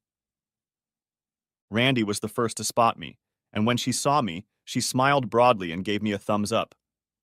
Then Buffalo Bill turned around. At first, he only gave me a brief glance, but suddenly his head jerked back and he stared at me in amazement. I saw his eyes widen, and then he muttered, "Annie, is that you?" I just smiled and carefully walked in my new 4-inch stilettos to the row where the witnesses were seated. Once I reached my seat, I sat down and pulled my pencil skirt up so that it was just above my knees, then carefully smoothed out the short jacket that hugged my curves. Remembering Mindy's instructions, I sat down, pulling my shoulders back and straightening my spine. I may be scared to death on the inside, I thought, but I won't show it on the outside. Out of the corner of my eye, I glanced at the defendant's desk. There he stood, my nemesis, Kurt Jorgensen. He looked at me uncertainly, as if he didn't recognize me. Good, I thought. Let him worry about me for a change. The morning began with Bill's testimony, and after Randy finished with him, there was a lot of cross-examination, often hostile. I was getting more and more nervous. After a lunch break, I was finally called to the stand. "You can do it, Annie," I kept telling myself. "You're no longer the same girl who ran away from CLG so many months ago." Randy quickly recounted to me the details of that horrible week that had started in Charleston and ended in Houston. I kept reminding myself to sit up straight and describe what had happened as if I were watching it on TV. Finally, it was time for cross-examination. The COG attorney was dressed in a Western-style suit and cowboy boots that clacked menacingly on the marble floor as he approached the witness stand. He stared at his notes for a moment, then suddenly asked, "That evening in question, Miss Oakes, is it true that Mr. Jorgensen found a serious error in the work you finished that day?" "I did not make a mistake," I replied calmly. "But the process I used was not in accordance with Consolidated's current procedure for accounting for oil leases." "As I said," he continued, "the work was not done correctly." I said nothing. "And Mr. Jorgensen reprimanded you for the error, didn't he, Miss Oakes?" "Yes, sir." "How did you feel at that, Miss Oakes?" I was shocked. I couldn't understand how I could have made such a mistake, I admitted. "Could something like that have negatively affected your performance evaluation?" "Yes, sir," I admitted. "And didn't you suggest trying to find a way to make up for your mistake?" "Well, yes, but—" He interrupted me. "And didn't you offer to take it up with Mr. Jorgensen if he would overlook your mistake?" "No, that's not true," I exclaimed, but he interrupted me before I could finish. "So everything that happened between you was on your own initiative and entirely voluntary on your part, wasn't it, Miss Oakes?" "No," I cried out again. "He made me—" With a wave of his hand, the lawyer turned to the bench. "That will be all, Your Honor. We have no further questions at this time." Randy stood up quickly. "Your Honor, I'd like to ask my client a few more questions on cross-examination." The judge invited her forward. "Keep your courage, Annie. You can do this," Randy whispered as she approached her. Then, already in a normal voice, she said, "It appears that the cause of this incident was the application of Consolidated Oil's accounting procedures regarding the valuation of oil leases." She held up a stack of papers bearing the COG logo. "Are these the procedures in question, Miss Oakes?" I recognized them immediately. They were the same documents I'd looked at in the motel room. "Yes, ma'am," I replied. Randy then handed them to the defense attorney for review. After a cursory review by Jorgensen and the defense attorney, the procedures were admitted into evidence. Randy returned to the witness stand. Miss Oakes, I noticed a notation in small print at the bottom of each page. Could you tell us what it is and what its significance is? I took the sheets from her again. It's a revision date. Every time a change is made to a procedure, a revision date is given so there is no confusion. And what is the revision date for these particular procedures? She innocently asked. I read the date aloud to the court. And is that date important to you, Miss Oakes? She asked. Yes, I said emphatically. It is the very day Mr. Jorgensen attacked me. The defense attorney immediately objected to my use of the word assault, but the judge waved him off. I want to hear where this is going, counselor. Randy was unfazed. If the procedure changes, how will the auditors in the field at Consolidated know to apply the new standards? She asked me. I turned to look directly at Kurt Jorgensen.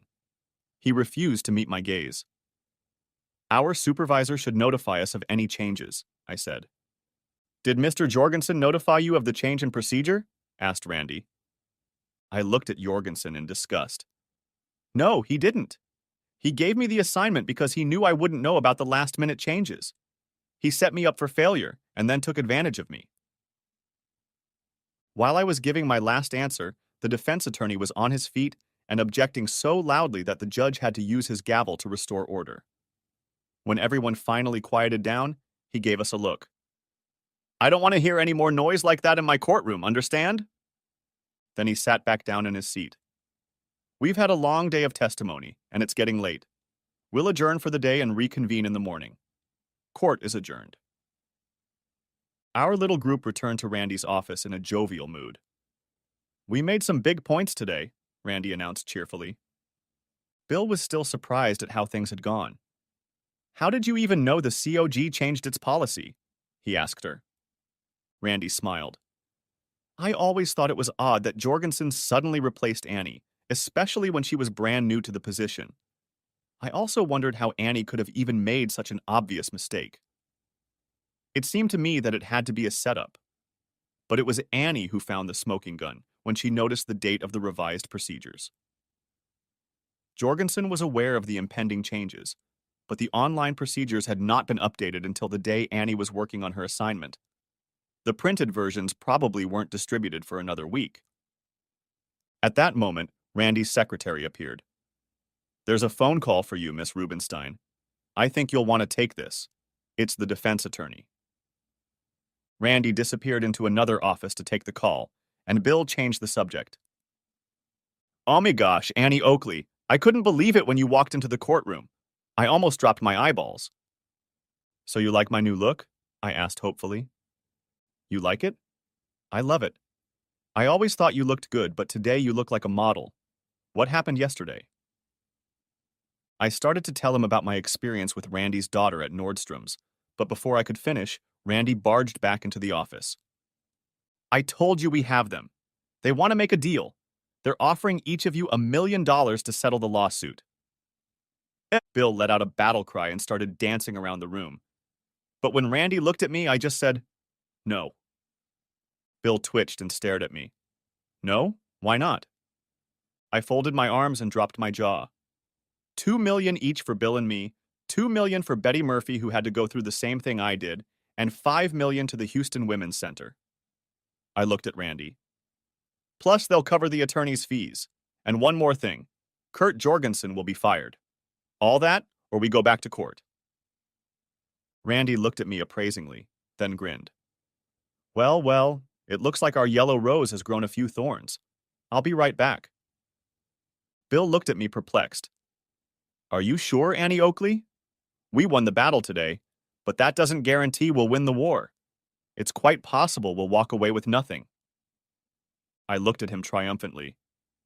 I didn't come back here to settle for half a loaf, Buffalo Bill. If they want to fight, I'm here to fight. Just then, Randy walked in, and she wasn't smiling. I didn't get the numbers you wanted. Then a smirk appeared on her face. I got $5 million for you three and $10 million for the Women's Center. We burst into cheers of joy and started hugging each other. Oh yes, Randy interrupted us. Kurt Jorgensen was involuntarily terminated this afternoon, and Consolidated turned over his information to the district attorney's office. Their attorney also told me that Jorgensen's wife has finally had enough of his machinations and is filing for divorce. After that, we had a real celebration. Randy ordered dinner to be brought in and even opened a bottle of champagne she had saved for a special occasion. When the first glasses were poured, I raised mine in a toast. To Randy Rubenstein, who crossed swords with a giant and won. We all drank our glasses, and then Bill refilled them and offered his own toast. And to the new Annie Oakley, strong, brave, and beautiful. I blushed thickly, but the other two wouldn't let me bow out, and we drank again. When we were done with our food and drinks, Randy escorted us both out. You two need to get out of here. You may not be on the hook, but I still have to go to court tomorrow and settle the details of finalizing the settlement agreement. We both walked over and gave the diminutive lawyer a hug, then headed out into the night. I'd love to give you a ride to the motel, Bill offered chivalrously as we got into his car. No, I said quickly, and he turned to me in surprise. I looked at him hopefully. I told you I didn't come here to settle for half a loaf, Buffalo Bill. I want you to take me to your place tonight. He turned in his seat to look me straight in the eye, then asked me, Are you sure, Annie? Without another word, he sped off into the night. I felt very strong in the courtroom, and even stronger when I asked Buffalo Bill to take me home with him.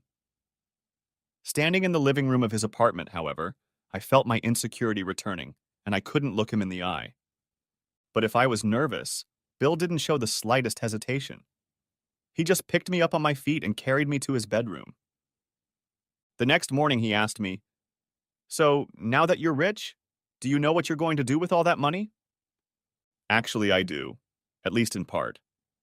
I'm going to give half of it to my foster parents in Tyler. They've been very good to me, and this is my chance to repay them for all they've done. Then I looked at him. What about you? What are you going to do with yours, Bill? Oh, I know exactly what I'm going to do, he said confidently. I'm going to use it to go back to Colorado and start my own accounting firm. Look, Annie, he began. Do you want to? Will you come with me, Annie, if you want to? Oh, yes, Bill, I said fervently. I want that more than anything in the world. The end. Thanks for watching. I hope you enjoyed it, so subscribe to my channel and watch the next video. As soon as the wheels of the Southwest plane touched the ground at Sacramento International Airport, Wes Hardaway pulled out his cell phone.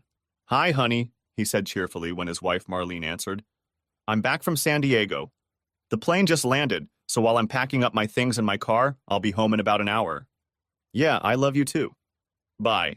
Heading down I-80 toward Fair Oaks, the accountant thought again about how much he disliked business travel. Wes didn't get to do it often, but when he did, it was usually for 2 or 3 nights, and he hated being away from home for that long. Unfortunately, his boss, Edith Norton, hated traveling even more than he did, so he was the one who had to make the quarterly trip south to represent the Sacramento office. But at least for the next 3 months, he was done with traveling. And maybe now, he thought hopefully, Marlene would want to start a family. She wanted to wait until her freelance art business was up and running. From what he'd seen of her work, Wes thought she was pretty successful, so he hoped she'd be more open. Working outside the home would make motherhood much easier. At least that was his argument. Driving down the smooth streets of Fair Oaks past rows of neat ranches, he hummed a classic rock tune he'd heard on the airport sound system. But the tune quickly faded away when he pulled into his driveway and discovered that the garage door opener didn't work. Shaking his head in disgust, he parked in the driveway and walked to the front door. To his horror, the key wouldn't go into the lock. He checked to see if he had accidentally mixed up the keys, but no, it was indeed the house key. After trying a few more times, he gave up and rang the doorbell. Not a sound came from inside. He tried again with the same result. Hi, honey, it's me, he shouted through the door. Something's wrong with the lock. Can you let me in? When there was no answer, he knocked sharply on the door with his knuckles, hoping to get Marlene's attention. This time he heard movement inside. Then his wife's voice came from behind the door. The reason your key doesn't work is because I changed all the locks. The garage door code was changed too. He stared at the front door incomprehensibly. I don't understand, Marlene. Let me in. No, Wes, you can't come in. You don't live here anymore. What do you mean I don't live here anymore? Of course I live here. This is my home. What's going on? There was a long pause. Then he heard a faint, "It's about time." His wife's voice grew louder. "Talk to whoever's behind you." Turning around, Wes saw a faceless man in a baseball cap walking toward him. Before he could speak, the stranger demanded, "Are you Wesley Hardaway?" "Yes, but who—" Before he could finish, the stranger shoved an envelope into his hand. "Wesley Hardaway, you have been served." But what's this?" "This, sir, is a copy of your wife's petition for divorce." "Divorce." "Quite right, Mr. Hardaway. Furthermore, your wife has asked that a copy of this temporary restraining order be served upon you. It requires you to stay at least 200 yards away from Mrs. Hardaway at all times." "What? That's insane. Why would I—" Wes cut the words short, turned, and started pounding on the front door. "Marlene, let me in. We need to talk about this." "What? What seems to be the problem, sir?" came a deep voice from behind him, and Wes turned around to see a Sacramento cop standing on the sidewalk, one hand resting on the holster of his automatic. Before Wes could mutter an explanation, the stranger in the cap spoke up for him. "Mr. Hardaway has just been notified that a temporary restraining order has been placed on him, officer. He must move at least 200 yards from his wife's house." With these words, the bailiff approached the officer and handed him a copy of the temporary restraining order. The policeman in the black uniform looked over the form cursorily, then turned to Wes. "Sir, you're going to have to leave this place immediately. If you do not, I will be forced to arrest you for violating a court order."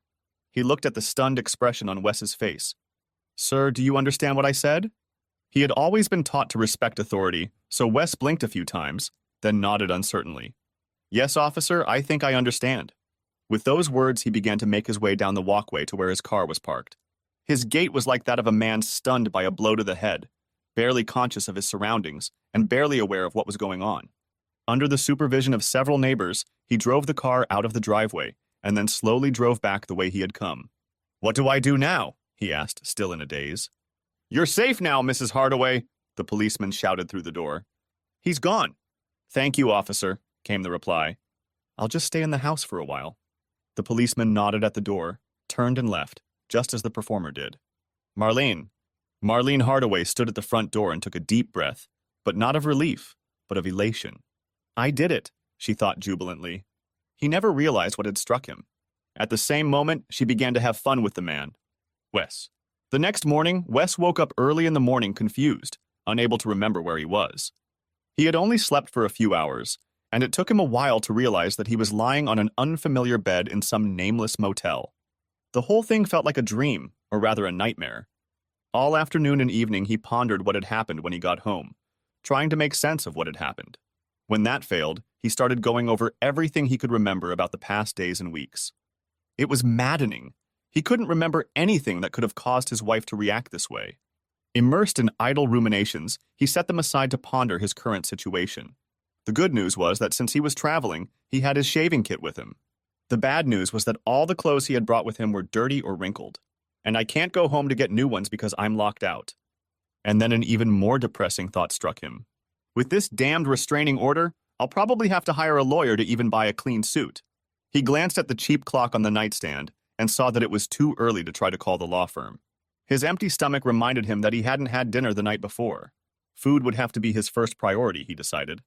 He found a fast food joint on the highway that was opening early and hungrily pounced on a junk food breakfast while writing down all the tasks he had to complete. The first of these was one he was particularly dreading, calling his boss to let her know he probably wouldn't be in today. Edith Norton was the kind of micromanager who believed her role was to oversee everything her employees did. Even after sending him to San Diego, she resented the fact that Wes was absent. He knew she wouldn't appreciate his absence the first day he was due back. He returned to the motel and called Edith's number ahead of time, hoping to dispense with the voicemail. But sure enough, she answered on the second ring, and her reaction was exactly what Wes had feared. He'd planned to blame his absence on a cold, but she'd refused to accept that explanation. So, unable to come up with an alternative excuse, he'd been forced to admit the truth. She was not satisfied with the headlines and continued to question him until he was forced to detail the whole horrific event. Her response was less than sympathetic. She kept saying, "You must have done something that made your wife act like that." The only way he could convince his boss to let him stay was to warn her that without a change of clothes, "I'd probably stink up the whole apartment." She snickered and reprimanded, but finally agreed, warning him, "You'd better be at work tomorrow in clean clothes." He cursed under his breath and quickly hung up. Having finished with this unpleasant business, he set about finding a lawyer. There was no shortage of law firms in California's state capital, but most of the larger firms didn't even list family law in their practice. Helplessly scrolling through online listings, he decided to look for best family law attorney in Sacramento. But when he called the recommended firm, he soon discovered that Marlene had already contacted them. Wes tried several more recommended firms to no avail. None of them could even meet with him for several weeks.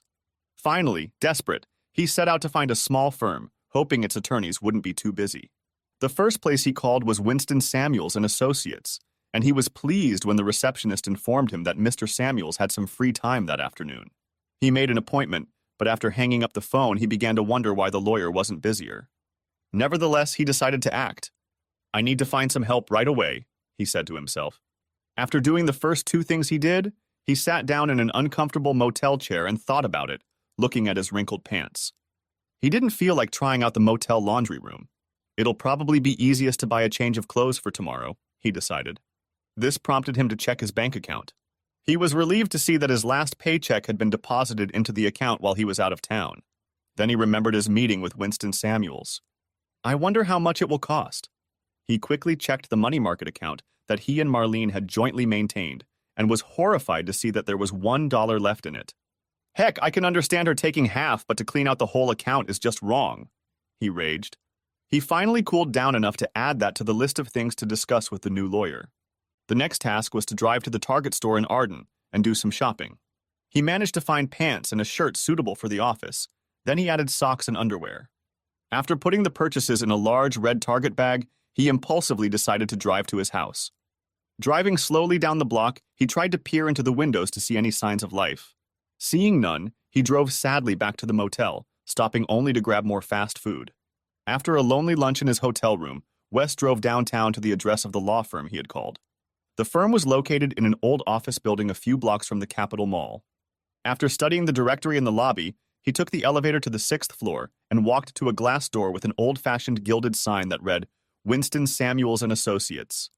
When he entered and introduced himself, the receptionist invited him to sit down and then disappeared through the door. A few minutes later, she reappeared and asked him to follow her. The woman led Wes to a corner office and opened a door labeled Winston Samuels, Attorney at Law. The man who shook his hand looked to be well into his 60s, with short gray hair slicked back and wire-rimmed glasses hanging over his ears. Well, Wes thought, at least he looks experienced. Encouraged by the lawyer, Wes quickly recounted what had happened at his house and then handed him the papers the process server had handed him. Samuels took his time going through them, then looked at Wes carefully. Very good, young man. What would you like me to do for you? Wes threw him a pleading look. Perhaps you can somehow get this restraining order lifted? If I could meet with Marlene, I'd try to talk her out of it. She's lost her way, and I don't even know what's wrong. Samuels interlocked his fingers, then turned to look out the window. After a few seconds, he turned back to his new client and leaned forward again. If I may, I'd like to share a few thoughts with you. Wes nodded, and the man began to list his considerations on his fingers. First, in California, you cannot prevent a divorce if the other partner wants one. To put it bluntly, your wishes don't matter. Second, by locking you out of the house, your wife has made it clear that she does not want to discuss her decision with you. Third, she reinforced her wishes by obtaining a restraining order that effectively precludes her from seeing you at all, except in the presence of her attorney. Fourth, by seizing your joint bank account, she is trying to pressure you into agreeing to the divorce as quickly as possible. We will eventually recover your half of the funds, but she is hoping you will feel the financial pressure sooner, especially with your additional living expenses. Don't forget, you are still responsible for the mortgage, utilities, and other expenses necessary to maintain the home, even if you don't live in it. Finally, you need to know that your wife is not off the hook, as you put it. She's been planning this for a long time. How do you know that? Muttered Wes. Samuels looked at him calmly. Getting a restraining order isn't something you can do in a day or two. She had to hire an attorney a while back. It would take time for her attorney to prepare the motion and present it to the judge for review and approval. Likewise, it took time to hire a bailiff and change the locks on the house. Obviously, she had it all meticulously planned out in advance. Wes sank into a chair. She never once hinted to me that anything was wrong. He shook his head in bewilderment. She even confessed her love to me when I called from the airport. The older man didn't respond in any way. Wes sighed. Well, I guess I'll get a divorce then. He shook his head angrily. But I'd still like to know why. Why did she decide to end our marriage without even discussing it with me? Samuels shook his head. I can't say anything about that, but I may be able to refer you to someone who can. There is a detective agency whose services our firm engages on a regular basis. They are efficient, effective, and reasonably priced. In addition, they are convenient. After all, they are on the same floor of this building as we are. I'd be happy to contact them on your behalf if you wish. You're damn right I will. I want to find out what's going on. The lawyer picked up the phone and asked the receptionist to contact him. A few minutes later, she knocked on the door and peeked inside. Trevor can see Mr. Hardaway as soon as you two are done. Half an hour later, Wes was standing outside the Sacramento Confidential Investigations office. He noticed that the door bore the same gilded lettering as the attorney's office. Reluctantly, he knocked on the door. Almost immediately, a trim, middle-aged man in a tracksuit and slacks opened it. Come in, Mr. Hardaway, the man greeted him. I've been expecting you. I'm Trevor Samuels, head of the SCI division. Nice to meet you, Wes replied politely and shook the man's hand. Then he paused. Did you say Trevor Samuels? That's the same name as... The detective grinned. Yeah, I'm Winston's brother. We both went to law school, but Win got his law degree and I got my detective's badge. After I left the police force, he and I developed a mutually beneficial partnership. Noticing the hesitation on Wes's face, he hurried to continue. But don't let that put you off. I spent 25 years as a detective in San Francisco before going out on my own, so I know what I'm doing. Now get back to my office and let's talk. The detective listened in silence as Wes told his story. Your brother says I can't stop this divorce, he concluded, but I'd like to know what's really going on. It's bad enough having your whole life turned upside down. And getting ambushed like this is just salt on the wound. It's so humiliating that she locked me in the house and gave me a protection order. I want to know why she did all that. The detective nodded prudently. I can certainly understand that, and I'm sure we can give you answers as to why she did what she did. But I don't need to investigate anything to guess why she took that protective order. Assuming you're honest with me and you never hit or hurt her? No, definitely not. I would never do that, Wes muttered. In that case, I'm sure your wife is laying the groundwork for her future at your expense. Wes threw him a confused look. When her friends ask her about the divorce, the detective explained, all she has to say is, I don't really want to talk about it, but I had to issue a protective order on Wes. From now on, you're the bad guy. Everyone will think they know why she locked you up and filed for divorce. Your reputation will go down the toilet, and she, the Holy of Holies, will never say a word against you. Wes's mouth dropped open. I can't believe she could be that evil. Trevor nodded. She set things up very cleverly, Mr. Hardaway. Now the only question is why. I think I'll be able to answer that question pretty quickly, probably as soon as a week from now. That would be great, Wes replied, shaking his hand. For the rest of the day, Wes did everything the lawyer recommended to protect his financial affairs. But the information he had learned earlier continued to gnaw at him. The next morning, Wes went to work at the usual time, but he was greeted in the lobby by Edith Norton. I see you've decided to grace us with your presence this morning, Mr. Hardaway. Between slacking off at the San Diego conference and wasting time on your sordid personal life, you have a lot of work piled up on your desk. I hope you'll be more diligent in reducing it. God, how I hate that woman, he thought, but only nodded and hurried to his cubicle. By skipping lunch and working hard, Wes had actually managed to do a decent amount of damage to the backlog of work. But all his concentration evaporated in an instant when Trevor Samuels called late that night. We've caught a lucky break, Wes. Our researcher managed to find some information that I think you'll find very interesting. Can you come back tomorrow and familiarize yourself with it? Can't you tell me now?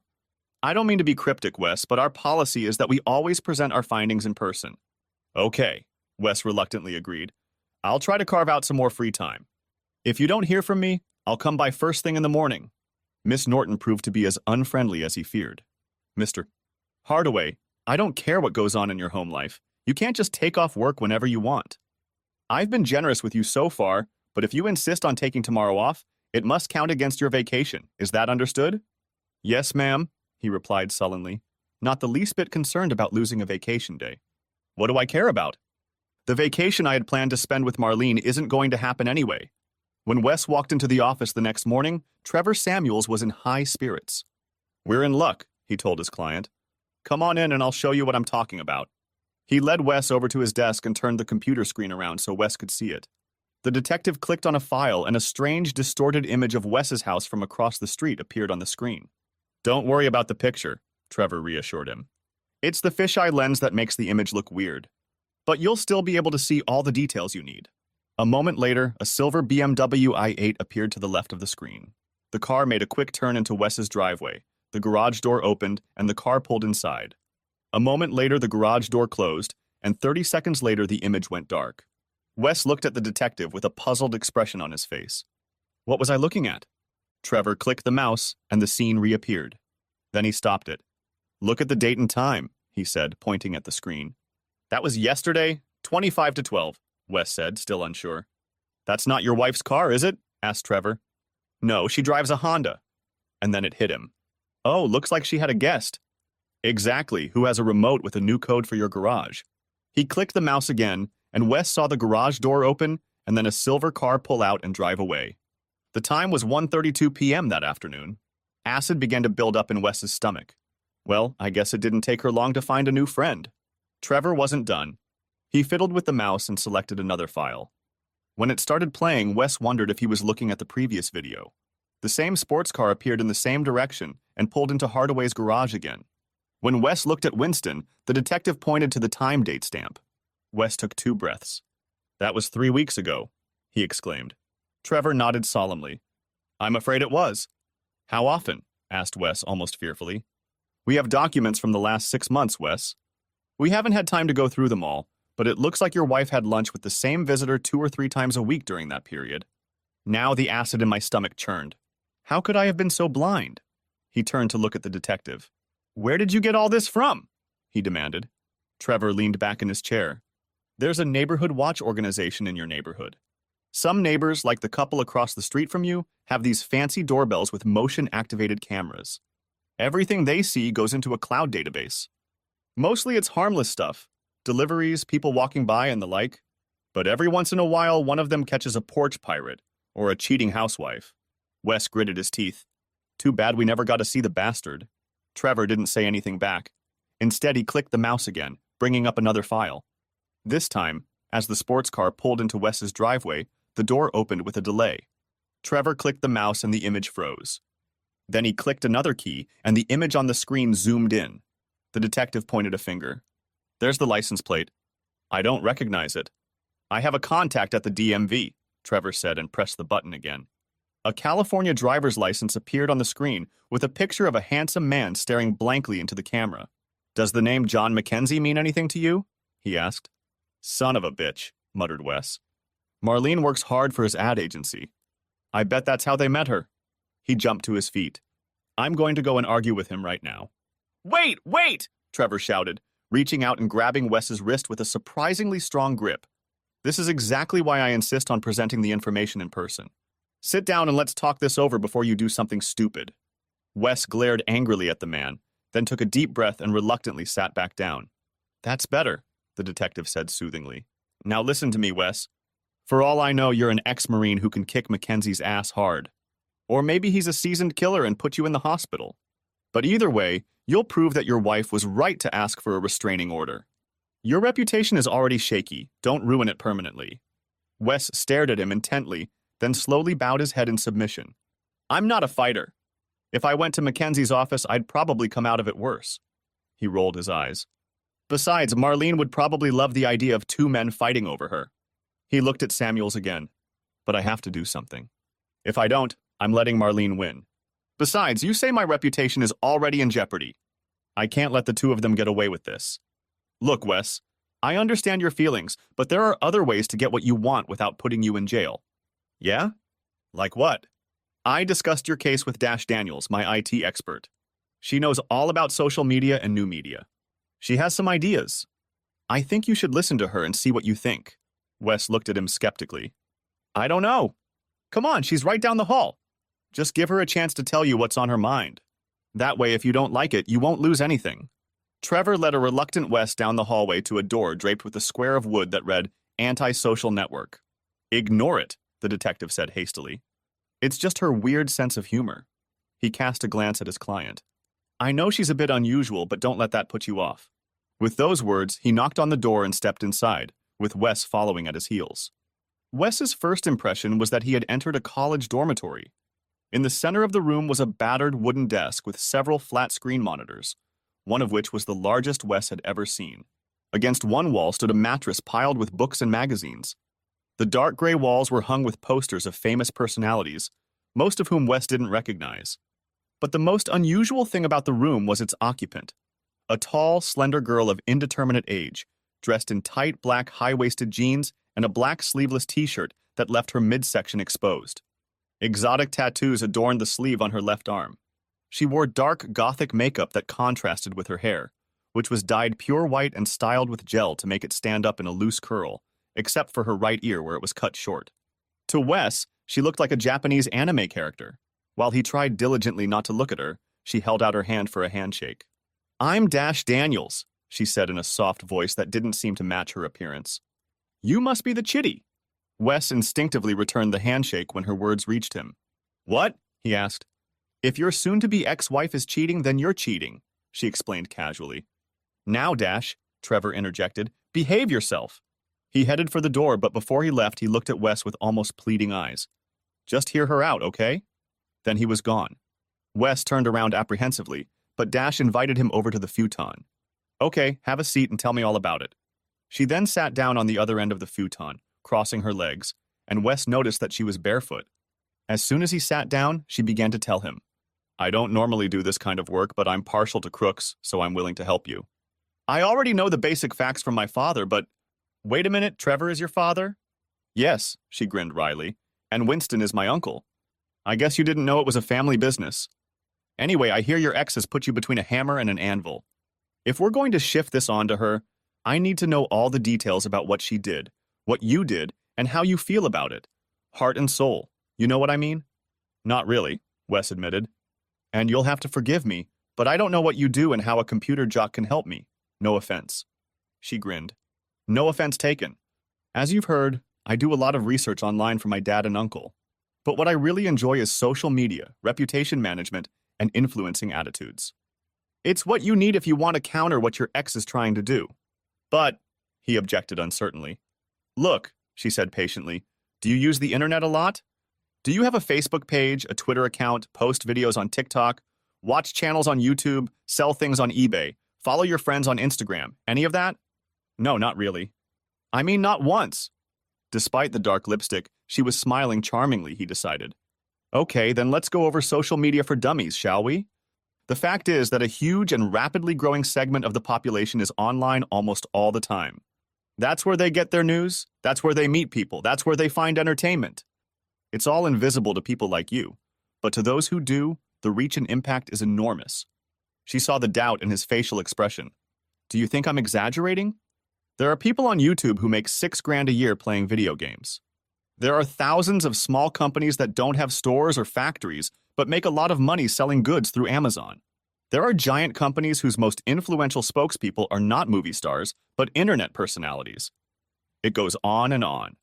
There are concepts, images, music, and phrases that permeate society, and unless old media picks them up, you'll never know about them. Conversely, there are celebrities and public figures who are praised or reviled solely on the internet, and their success or failure depends on how the Twitterverse reacts to them, if we're talking about just one medium. But what does all this have to do with me? To tell you the truth, I don't know yet. But my job is to find a way to get the attention of this invisible audience and sway them to your side. If I succeed, your ex will be helpless. Can you really do that? We'll see. But if you're willing to try, now I need you to tell me your story again. But this time focusing on how you felt, what you were thinking, how you reacted. Those are the levers that move people, emotions, not facts." Wes hesitated for a moment, then shrugged. "What have I got to lose?" For the next hour, he told his story from a different, sometimes painful perspective. "Start from the moment your plane landed," Dash asked. "Tell me what you were thinking, what you were saying when you called her." As he recalled the events, he relived the full range of emotions he had felt and continued to feel. It was excruciating, but at the same time he found the strength to spill it all out. Throughout his story, the young woman took copious notes and asked clarifying questions. When he got to the present, she went back and reviewed what he had written. Then she looked at him, and all humor disappeared from her expression. "I think I know how we should play this out. But first I have to ask you something, Wes. How strong are you?" He shook his head in confusion. "You mean how much weight can I lift?" "No," she replied, still not smiling. I mean, how strong is your ego? How well you can take criticism? How important other people's opinions of you are? In that sense, the strength of personality. Well, I guess I'm as strong a person as anyone else. She looked at him grimly. Well, I guess you'll find that out. I don't understand. She leaned back on the back of the futon. Every good story has what they call an arc. She drew a half circle in the air with her finger to illustrate. The main character starts here. Then something unforeseen happens, and the character arc starts to fall until it reaches a peak, a low point. Only then does the situation start to improve. The audience wants to cheer for the protagonist's success, but the only way to get their support is to show the character's suffering. We need to visualize your storyline, Wes. I still don't really know what you're talking about, but if it requires a little suffering, I'm already there. A sad smile creased the corner of her mouth for a moment. We'll see. Then she sat up, adopting the businesslike look that only a goth nerd could. Okay, here's what's going to happen next. You need to be ready to go on a tour with me at short notice. I'll call you when the time comes. Can you do that?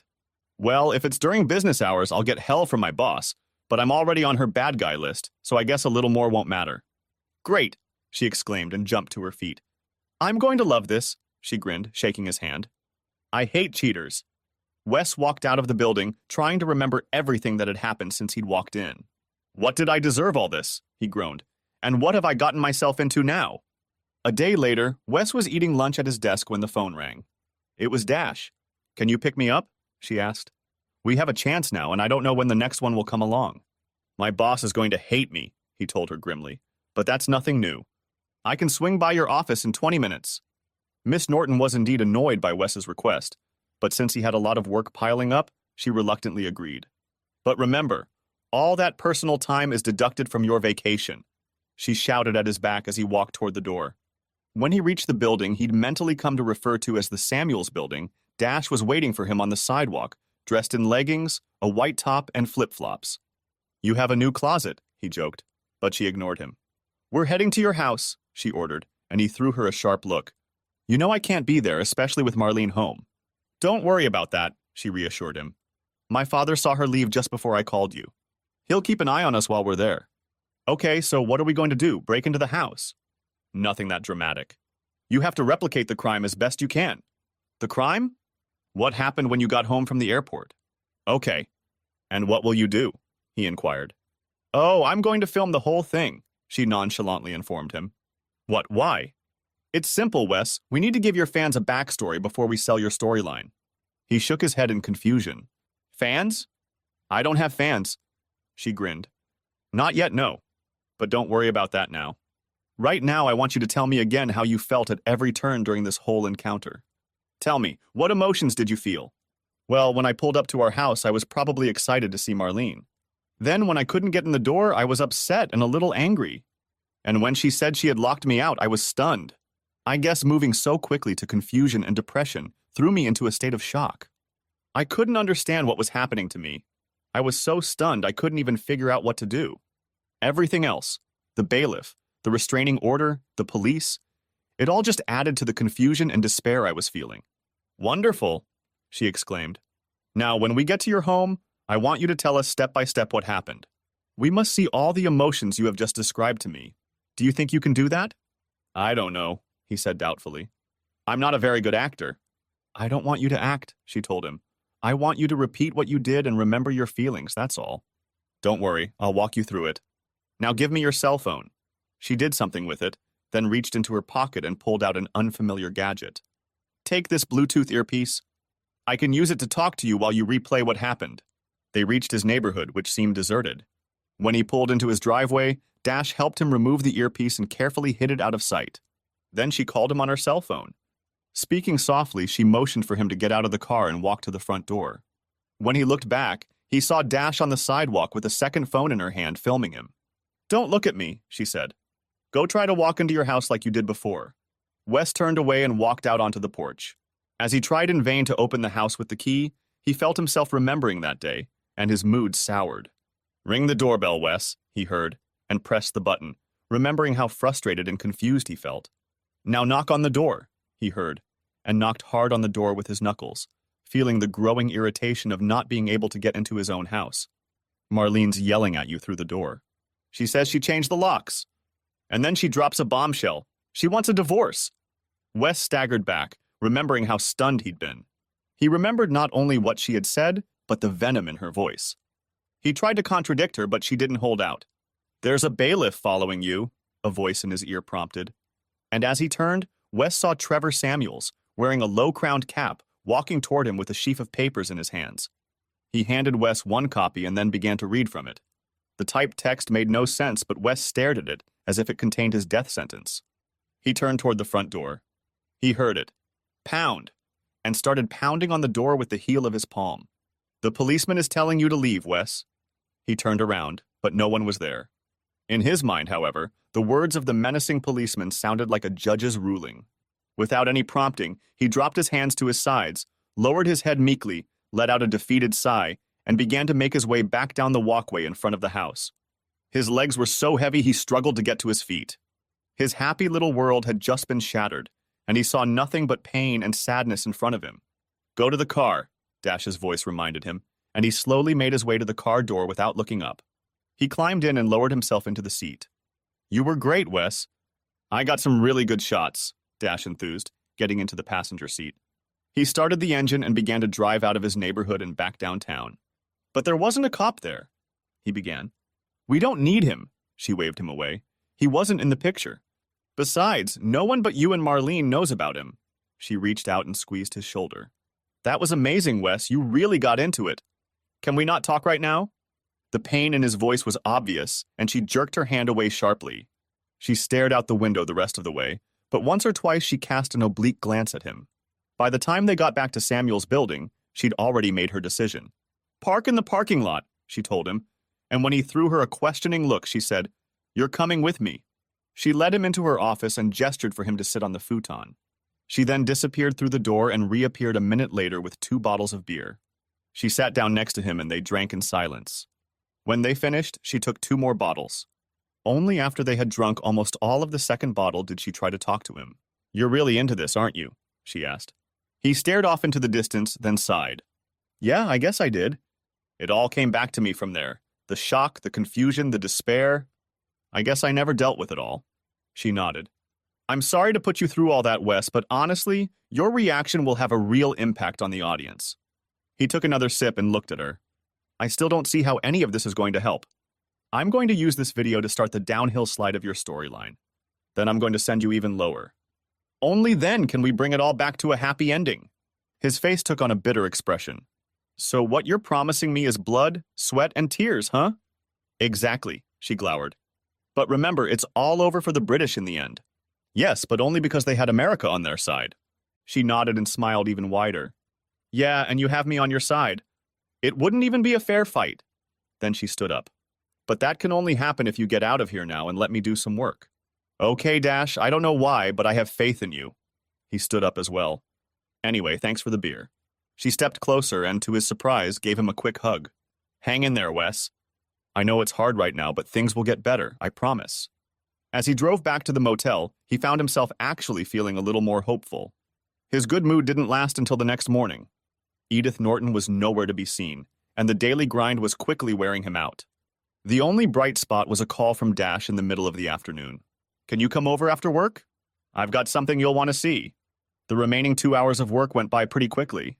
When he entered Dash's office, she sat him down in one of the chairs behind her desk and then unfolded a large monitor in front of him. "To understand what I'm doing, you'll have to watch a little YouTube first," she explained. "Ever heard of Gossip Girl Gertie's Back Fence?" "No." "Should I have?" "You definitely should have. Gertie has one of the most popular channels on YouTube right now. Let me show you." An advertisement for beauty products appeared on the screen, and Dash waited impatiently for a chance to skip ahead. When she did, the screen immediately showed an image of a middle-class backyard surrounded by a white picket fence. The banal music of a large orchestra sounded. A sign in the sky read, "Gossip Gertie's Back Fence."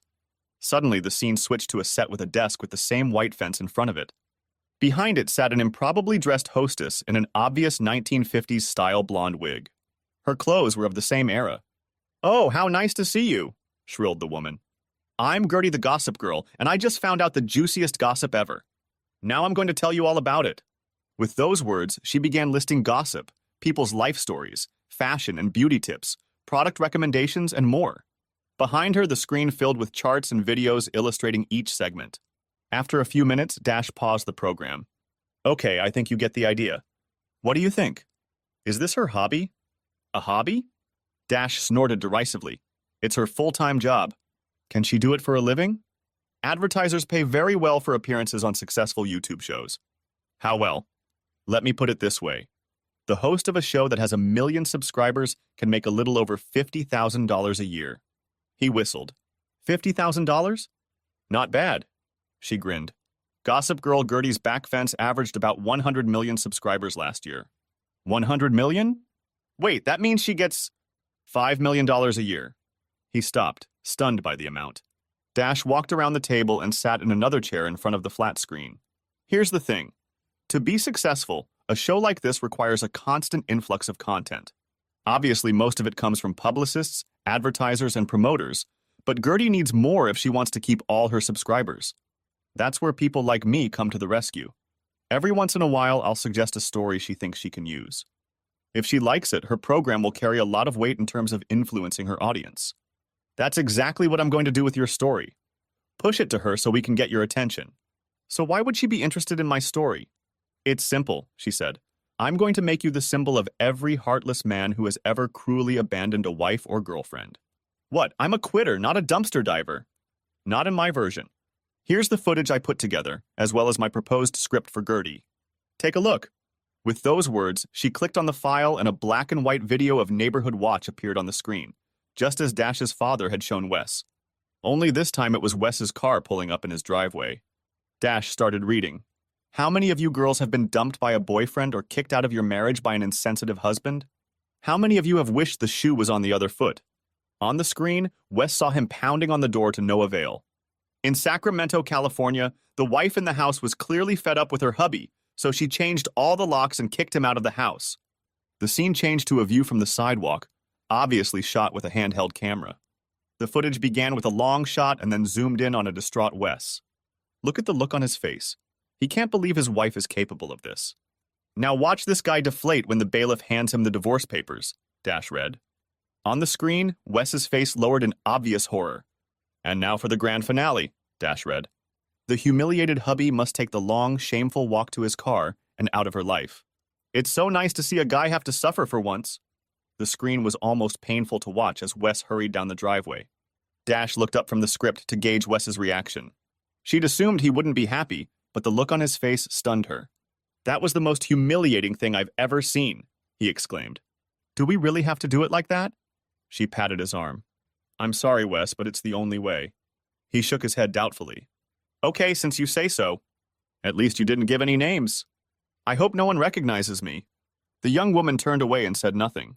The next day at work, Wes's phone beeped late at night with a message from Dash. It read, You are live on Gertie. Fasten your seatbelt, the flight is about to get choppy. For the last hour of the day, Wes had kept one eye on his work and the other on the rest of the office staff, but he hadn't noticed any indication that anything was wrong. Edith Norton did, however, cast a glance at him as he left at 5:30 p.m., but that wasn't unusual. Relieved, he decided to stop by Dash's office to see how things were going. He caught her in her seat, she always seemed to be there, and inquired about the latest news. Gertie really liked the job, Dash informed him cheerfully. She used it just like you saw yesterday, only she did the voicing instead of me. More importantly, she told me she's already gotten a great response. She winked at him. I think a lot of women really enjoy seeing an insensitive man suffer. But I'm not like that, he protested. Yes, but they don't know that. Anyway, it hasn't been that long and you've already started spreading all over the internet. Someone on TikTok took a screenshot of your face and sent it to their network, and now it's spreading like crazy. I'm also getting posts about it on my Facebook accounts, which means it's really starting to gain momentum. She saw the look of concern on his face.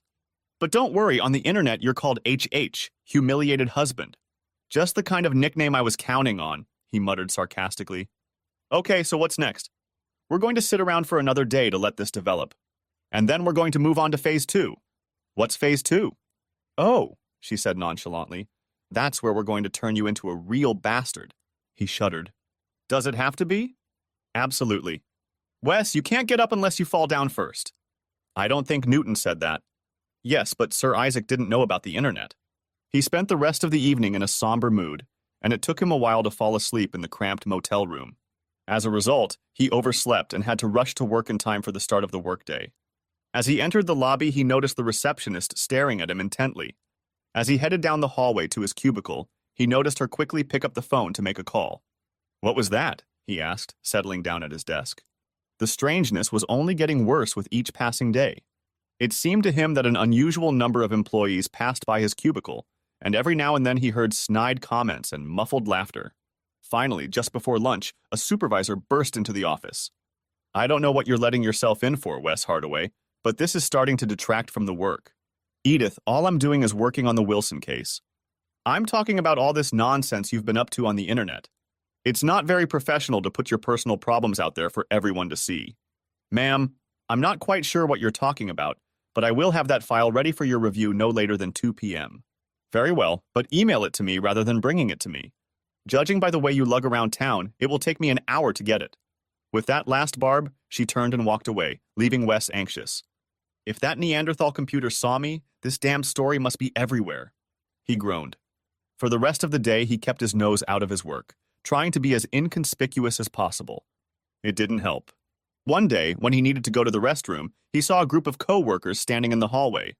From the crowd of people, a summer intern, who had been shoved by someone in the group, nervously approached Wes. "Mr. Hardaway, some people want me to ask you if your initials are HH."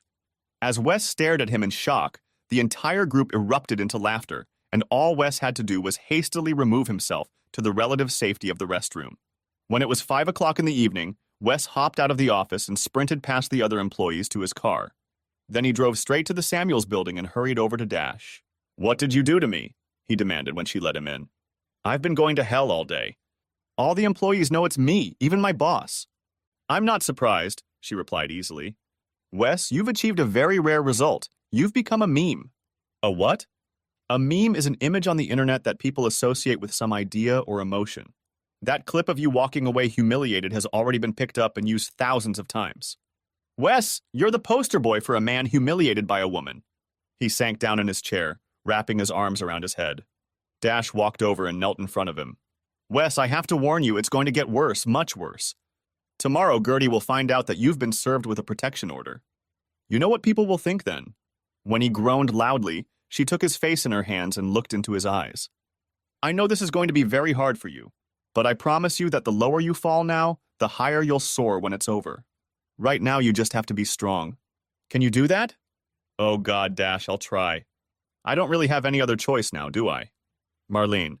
A little before noon the next day, Jack Mackenzie rolled his silver BMW into the driveway of the Hardaway house and parked it in the garage.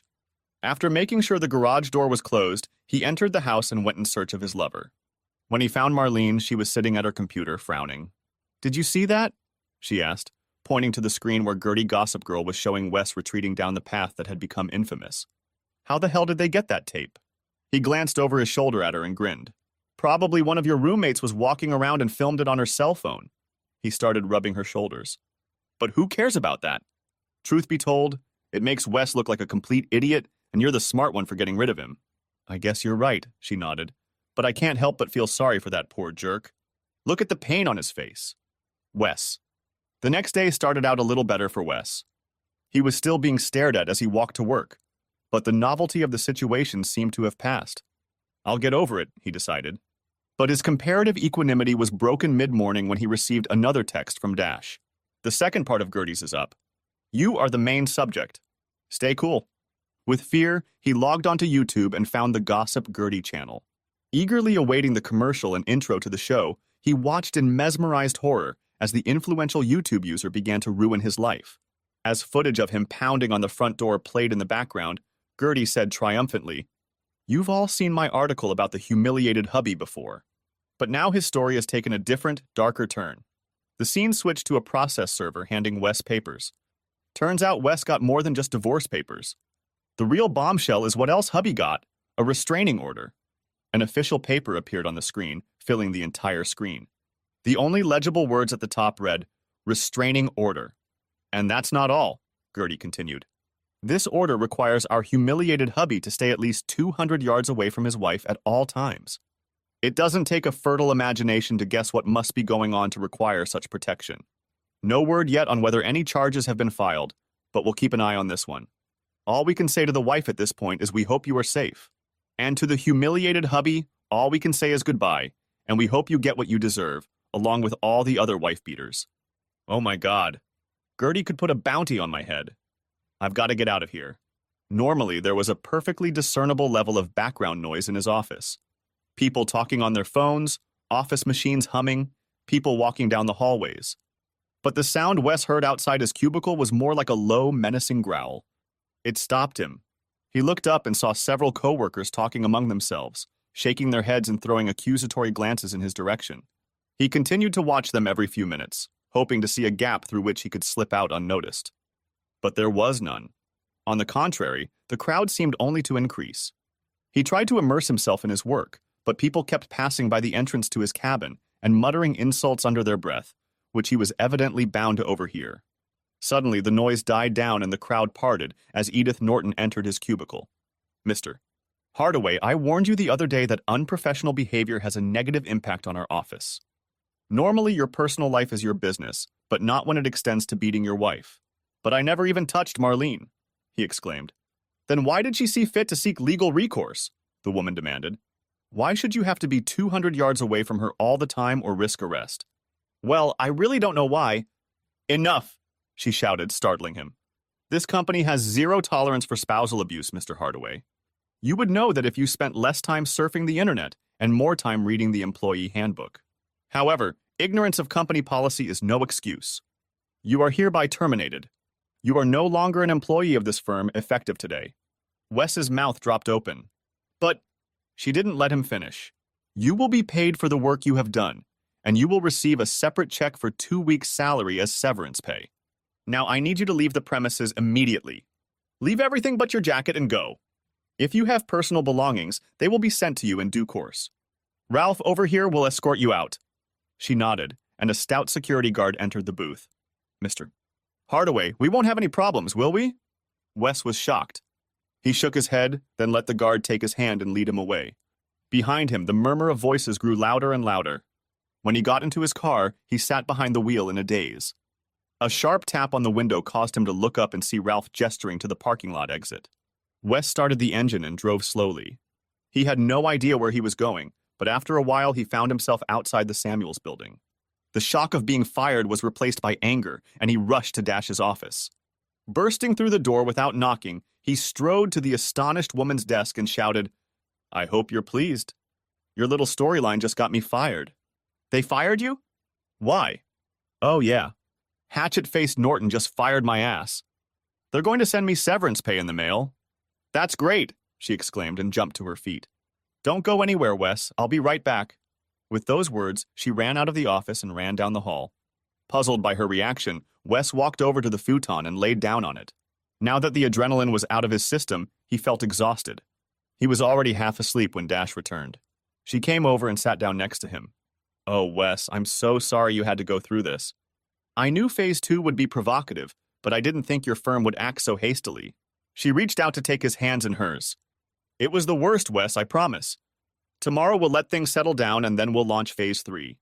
Oh God, now what? No, it's now that your arc will start to climb. You've reached the bottom. It's going to go up from here. Oh, and that reminds me, my Uncle Winston says whatever you do, don't cash checks from your firm. Okay? You talked to your uncle about that? Yes. And he was adamant. Don't sign anything from your firm without his approval. Wes looked at her blankly. Easy for him to say, but I'm going to run out of money very quickly. Paying for a room in this shabby motel, eating out every meal, buying new clothes, it's all overhead. She frowned. Right, I hadn't thought of that. Then her face brightened. Hey, I know that. You could move here. You want me to live in your office? Sure. That's where I live. There's an office through that door that I converted into a bedroom, and we turned the toilet into a 3-piece bathroom. But I can't do that. I mean, where would I... He hesitated. Oh, don't worry about that. You can sleep on the futon until we get your situation sorted out. Seeing his indecision, she squeezed his hands. Look, it's stupid to spend money on a motel, and now that you've been laid off, you'll probably be spending most of your time here anyway, so it'll be a lot more convenient. When he didn't answer, she continued. Tell you what, let's go out and have dinner and talk about it. She invited him to a small bistro, and over wine and dinner he told her all that had happened in his office. She listened to him sympathetically without saying a word. When they were done, she insisted on paying the check. Back in the car, she turned and looked at him brightly. You know what? We're not too far from your motel, are we? Why don't we stop by there? You get your stuff and check out, and I'll drive you back to the office. He still had his doubts, but he was too tired to argue with her, so he let her drive him to the motel. He didn't have much stuff, and it didn't take him long to pay the motel bill and get back downtown. When he got his things into her office, she helped him turn the futon into a bed. When she returned, he was surprised to see her wearing a long t-shirt with video game characters on it. Everything you need? She asked. He nodded and she turned to leave. Dash! He stopped her. Thanks for doing this. I'm glad I'm here and not in this damn motel. She smiled. Me too, Wes. After she turned out the overhead lights, he lay in the semi-darkness coming from the computer screensavers and the little LED lights on the processors. He closed his eyes and a wave of depression came over him. What had happened to my life? I lost my marriage, I lost my house, I lost my job. My friends have abandoned me, and now I'm trying to sleep in someone else's office on someone else's bed. What the hell did I do wrong? He kept trying to answer that question until he finally fell asleep. He woke up the next morning when Dash came through the office door with coffee and sweet rolls. He was still in a melancholy mood, but she soon distracted him by having him search various social media sites for any mention of him and his situation. The search didn't take long. Typing "humiliated hubby" into a search engine, Wes was amazed at the number of tweets, TikToks, Instagrams, Facebook links, and other references. Someone had even created a Wikipedia entry, and he didn't know whether to laugh or cry. When he noticed how much stuff he'd found, Dash smiled embarrassedly. I have to be honest with you, Wes. I spent most of yesterday posting images, comments, reviews, and links so that other people would be sure to see your story. When he frowned, she hurried to continue. But it didn't take long on my part. The Interverse picked it up and started spreading your story on its own. I even found comments about you on websites in other countries and in other languages. Great, he muttered sarcastically. So now I'm infamous all over the world. Even more disturbing to Wes was the bitterness and even hatred with which anonymous authors were speaking out against him. Dozens of commenters urged him to do the world a favor and kill himself, or said something to that effect.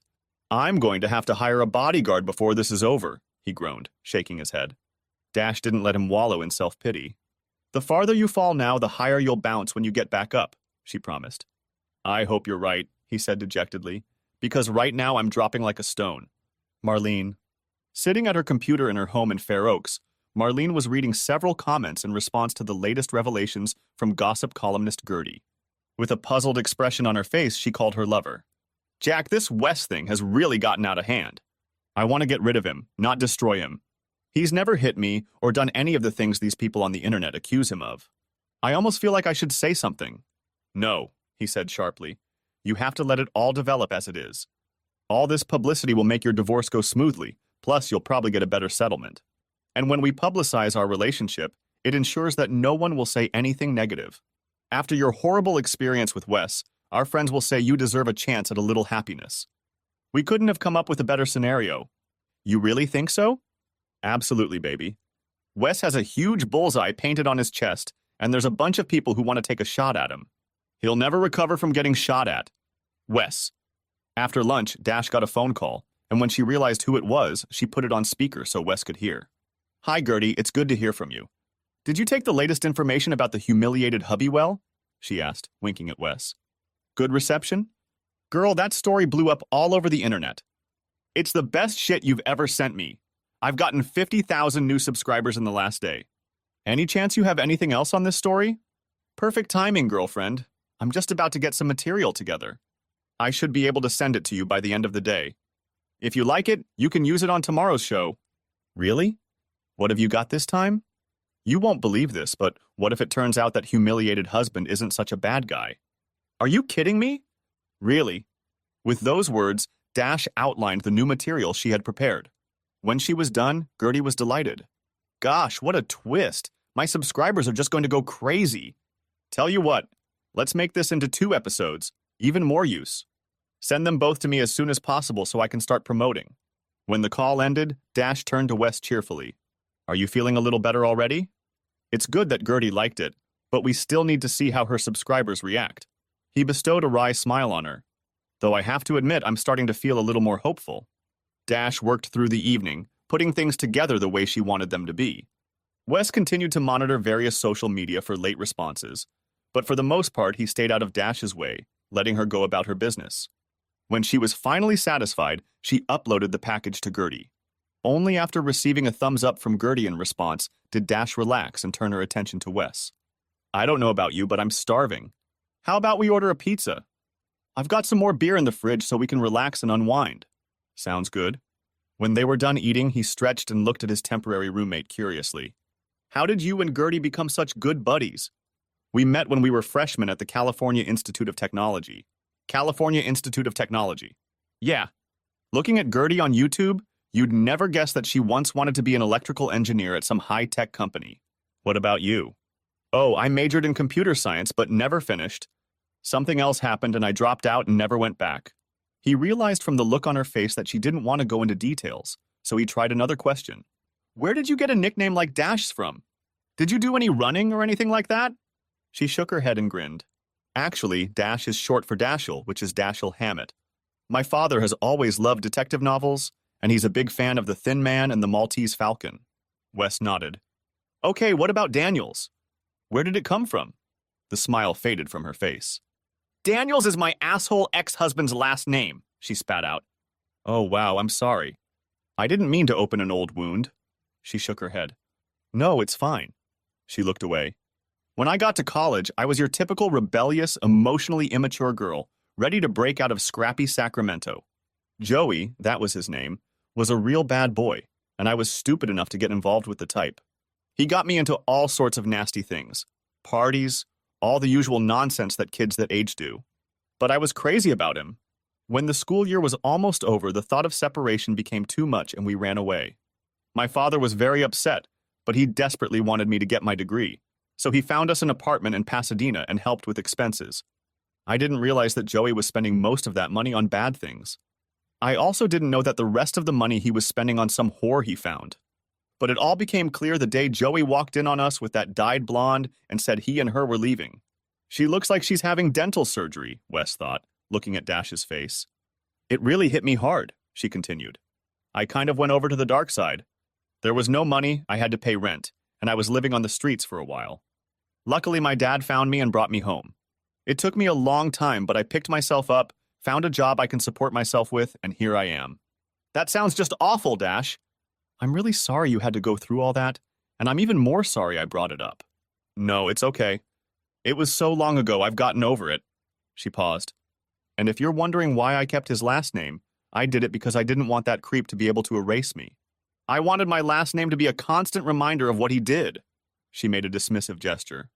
If it were over again, I'd probably go back to the last name Samuels, but I'm used to it by now, so whatever. It must have been so painful for you. Yeah, but at least I can honestly say I understand what you've been through. Impulsively, he stood up, walked over and hugged her, and after a moment's hesitation, she reciprocated. Well, aren't we a couple? She laughed sadly as they parted. The next day, the two of them were sitting in front of Dash's big flat screen when the new installment of Gertie's Gossip was due. Wes was impatient about the slow loading time, but Dash reassured him that it was probably due to network congestion. Those little teasers she posted on Instagram must have generated a lot of interest. Finally, the familiar image of Gertie at her fence table appeared, and it was obvious that the network personality was struggling to contain her enthusiasm. I have good news for you today, gossip lovers. The saga of the humiliated hubby has taken a startling new turn. An image appeared on the screen behind her, taken by the doorbell camera in front of Wes's house. Here's the house you've all seen before, the house of the humiliated hubby. And look, a silver BMW pulls into the driveway and then into the safety of the garage. Gertie paused abruptly. But not before we get the license plate. Who does this car belong to, you ask? A publicity photo of Jack McKenzie, head of the McKenzie agency, appeared on the screen. Isn't that nice? Mr. Jack McKenzie, whose ad agency buys so much art from the wife of a humiliated hubby, has come to comfort the poor woman, to help her through her divorce. But wait. Let's go back and look at the time and date on this surveillance tape. She pointed sharply at the corner of the screen behind her. That's 3 months before Mrs. Hubby filed for divorce. And guess what? It looks like Mr. McKenzie was comforting the distraught lady several times a week during that entire time. Behind her, the screen showed one image after another of a sports car pulling into the garage. I'm not judging Mrs. Hubby for fooling around behind her husband's back. What I am saying, gossip lovers, is that there seems to be a lot more to this story than we thought. And even better, Gossip Girl Gertie has even more dirt to share with you next time, so be sure to check out this YouTube channel for our next sensational revelation. With those words, Gertie moved on to the next topic, and Dash turned off the program. Spontaneously, both jumped to their feet and applauded. Wes hugged his partner tightly. "That was amazing," he exclaimed. "You're amazing." He stared at her for a moment, as if seeing her for the first time, then leaned in for a kiss. After a moment's hesitation, she responded fervently to his kiss. In an instant, the mood went from elation to passion. But no sooner had the temperature risen even higher than there was a knock on the office door, and the couple hastily pulled away just as Winston Samuel's secretary poked her head inside. "I hope I'm not interrupting. I was looking for— there you are, Mr. Hardaway. Mr. Samuels was hoping to have a word with you if you're not busy." "No, of course not," Wes replied hastily. "I'd be happy to meet with Mr. Samuels." Wes cast one last glance at Dash, then followed the matron down the hall to the lawyer's office. Winston Samuels was already waiting for him and led the young man into his office. "Since you have chosen our firm to represent you, I was very interested when my niece informed me of your dismissal." He tilted his head toward Wes. "I believe she relayed my recommendation that you not cash checks from your former employer or sign any other materials they might send you." "Yes, sir, she passed it on, but I didn't." "Good," the attorney continued, "because that could mean agreeing to a settlement, and you don't want to accept any offers from them at this time." "Okay," Wes said hesitantly. "It's my understanding that you were fired from your job because you violated the firm's spousal abuse policy, is that correct?" "Yes, sir, my former boss explicitly made that clear to me." "Is there anyone else who can confirm that?" "I can probably give you at least half a dozen names of other people who were there and heard what she said." "Great. Assuming that's what happened, I've prepared a lawsuit on your behalf against your former firm for wrongful termination." "You did not insult your spouse." Wes shook his head vigorously. "And they had no reason, other than malicious gossip, to believe otherwise. Furthermore, the way you were publicly fired and escorted off the premises slandered your good name. The firm should be held accountable for that as well. Finally, I have reviewed the online version of your firm's employee handbook and have concluded that your supervisor did not follow company procedure in terminating you. Accordingly, I believe that you have a strong case for legal action. With your permission, I would like to file a lawsuit seeking $10 million in aggregate damages from the firm. Does that seem fair to you?" Wes sighed. $10 million? "Yes, sir, that sounds very fair to me. Do you think we can get that amount of money?" A smile flashed across the older man's lips. "I think we have a good chance, but we'd have to go to court to get it, and that would probably take 3 to 5 years." Wes's face lowered. "But," Samuels continued, "the firm won't want the litigation to generate unfavorable publicity. And from what my secretary tells me, your shares in the court of public opinion are rising, which they'll know about too. I think they could be quickly persuaded to enter into an out-of-court settlement for about half that amount, plus my legal fees, of course." $5 million will suit me just fine," Wes said quickly. The smile grew wider. "I was hoping you'd think so. Accordingly, if you will sign this document, I will begin the process." Wes signed the document and got up to leave, then turned around. "Mr. Samuels, will this affect my divorce proceedings? Frankly, I don't want Marlene to benefit from it." "I don't think you need to worry," the lawyer said. "All of these events occurred well after the divorce petition was filed. Moreover, it was your wife's actions that, at least indirectly, led to your unfair dismissal. Under those circumstances, she should not be entitled to benefits." Wes rejoiced at this news and hurried back down the hall to Dash's office. When he entered, he found her leaning over her keyboard, and when he tried to tell her about it, she interrupted him. "Can it wait, Wes? I've got a deadline for another client, and I've got tons of work to do." Without waiting for his response, she turned back to the monitor. He stood for a few moments, disappointed that he couldn't share his good news. But what plagued him the most was the feeling that Dash was avoiding him. Finally, he cleared his throat. "I think I'll go for a walk," he told her. Receiving no reply, he turned and left the room. Walking down to the street, the young man headed in the direction of the Capitol Mall. When he reached it, he turned west and walked along the sidewalk until he reached the Tower Bridge, where he stopped and stared at the Sacramento River. It wasn't the view that occupied his thoughts, however. Damn it, I shouldn't have gone at her like that. No wonder she wants nothing to do with me now. Nevertheless, it seemed to me that she responded to me. I don't know, maybe it was just pity. Maybe she was just trying to be nice to her poor horny husband. He was idly watching the workers hoisting cargo aboard the Delta King dinghy. Why did I even kiss her? She's so unlike any girl I've ever been interested in before. And yet there's something about her. But it doesn't matter. She clearly doesn't like me. I'm just a customer, nothing more. When he returned to the Samuels building, she was still immersed in her work, and the distance between them didn't shrink for the rest of the evening. Marlene. While Wes walked the Capitol Mall, Marlene angrily called Jack Mackenzie at his office. When he answered, she didn't even say hello. Have you seen that damned gossip show on YouTube? She demanded. How the hell did they get video of you driving into my garage? I thought you said you were careful. I was careful, he replied. One of those damn video callers must have spotted me. How was I supposed to know they keep everything they record for months? I'd like to know who made her go looking for it. I wonder if Wes could have been behind it somehow. Wes? Are you out of your mind? You're talking about the guy everyone calls humiliated husband. Do you really think he could do that to himself? Besides, he didn't know anything anyway. I know, but it must be somebody. Yeah, and I wouldn't mind shooting whoever it was if we could find out. It really put a twist on our plans. I know, and I just hate it. Her tone changed. You know what would make me feel better? Why don't you come over and spend some time with me? He hesitated. I don't know if that's a good idea. I don't want to appear in another video. Maybe we should take it easy for a while until all this settles down. If you arrive after dark, the cameras won't matter, especially if you turn off your headlights before you turn into the driveway. And since Wes is gone, there's no reason not to come at night. I'll make sure you won't regret it, she added in a seductive voice. What time? He asked. As he walked through the garage door, Marlene came out of her bedroom and the sight of her made Jack stop.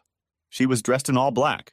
As he looked at her with a mixture of lust and fear, she clutched the pruning shears in her hand. You kept me waiting, she said accusingly. I'm sorry, he said pleadingly. I couldn't help it. You know what you have to do. Go to the bedroom, she barked. Yes, mistress, he replied, and hurried to do her bidding. Wes. The next day, the relationship between Dash and Wes seemed to be back to normal. In fact, Wes noticed that Dash was becoming more and more animated as the time to watch the latest installment of Gertie's Gossip Girl approached. When the loading usually occurred, she beckoned Wes over to the large flat screen monitor to watch with her. After the customary introduction, Gertie appeared on the screen, her excitement clearly evident. I know that many of you have been gripped by the twists and turns of the humiliated husband saga. On the last show, I revealed that his not-so-faithful wife Marlene, her picture appeared on the screen behind Gertie, was having an ongoing affair with advertising executive Jack Mackenzie. Could this be the real reason she kicked her helpless hubby out of the house? After all, Marlene had gotten a protective order against her husband. Could it be that it was the cruelty of her humiliated hubby that led her into the arms of another man? Gertie wanted to find out too, so she checked the police records for humiliated hubby. No convictions, no complaints, no calls to the police. How odd. Could it be that Mrs. Hubby just wanted to humiliate her husband further, make him a pariah in society? But if so, why did the Honorable Judge Harold Chalmers issue a restraining order against Hubby? What could have persuaded His Honor to take such serious action? Could it be the fact that Judge Chalmers will soon be running for re-election? Behind her, a political ad appeared on the screen with the caption, "Re-elect Judge Chalmers in November." And it could also be, Gertie continued, that 3 weeks before the humiliated hubby was served with the restraining order, the judge received a nice campaign contribution from a prominent local advertising agency. Behind Gertie, the official list of campaign donors appeared on the screen. The entry Mackenzie Advertising Agency, $10,000 was circled in red. Gertie tilted her head and winked at the camera. I'm not suggesting that the judge acted because Jack Mackenzie, Mrs. Hubby's secret lover, paid him. You can draw your own conclusions about that. What I'm saying is that I think we all owe poor humiliated hubby a fat apology. Wow, just wow, enthused Wes as Dash turned off the video. That should give Marlene and her boyfriend something to worry about. He reached out to hug Dash but held back. Still, his appreciation was evident. Dash, you're a genius. That looked convincing to me. Thanks, she said. But again, the big question is how the Interverse will react. She smiled at him. Why don't you go get lunch for us? We'll have plenty of information by the time you get back. When Wes appeared with a bag from the deli, Dash beckoned him over. Come look at this, she encouraged, pointing to her monitor. When he peered over her shoulder, he saw that she was scrolling through an endless list of comments, many of which contained emoticons and GIFs. What are those? He asked. That, she replied smugly, is the #humiliated hubby Twitter feed.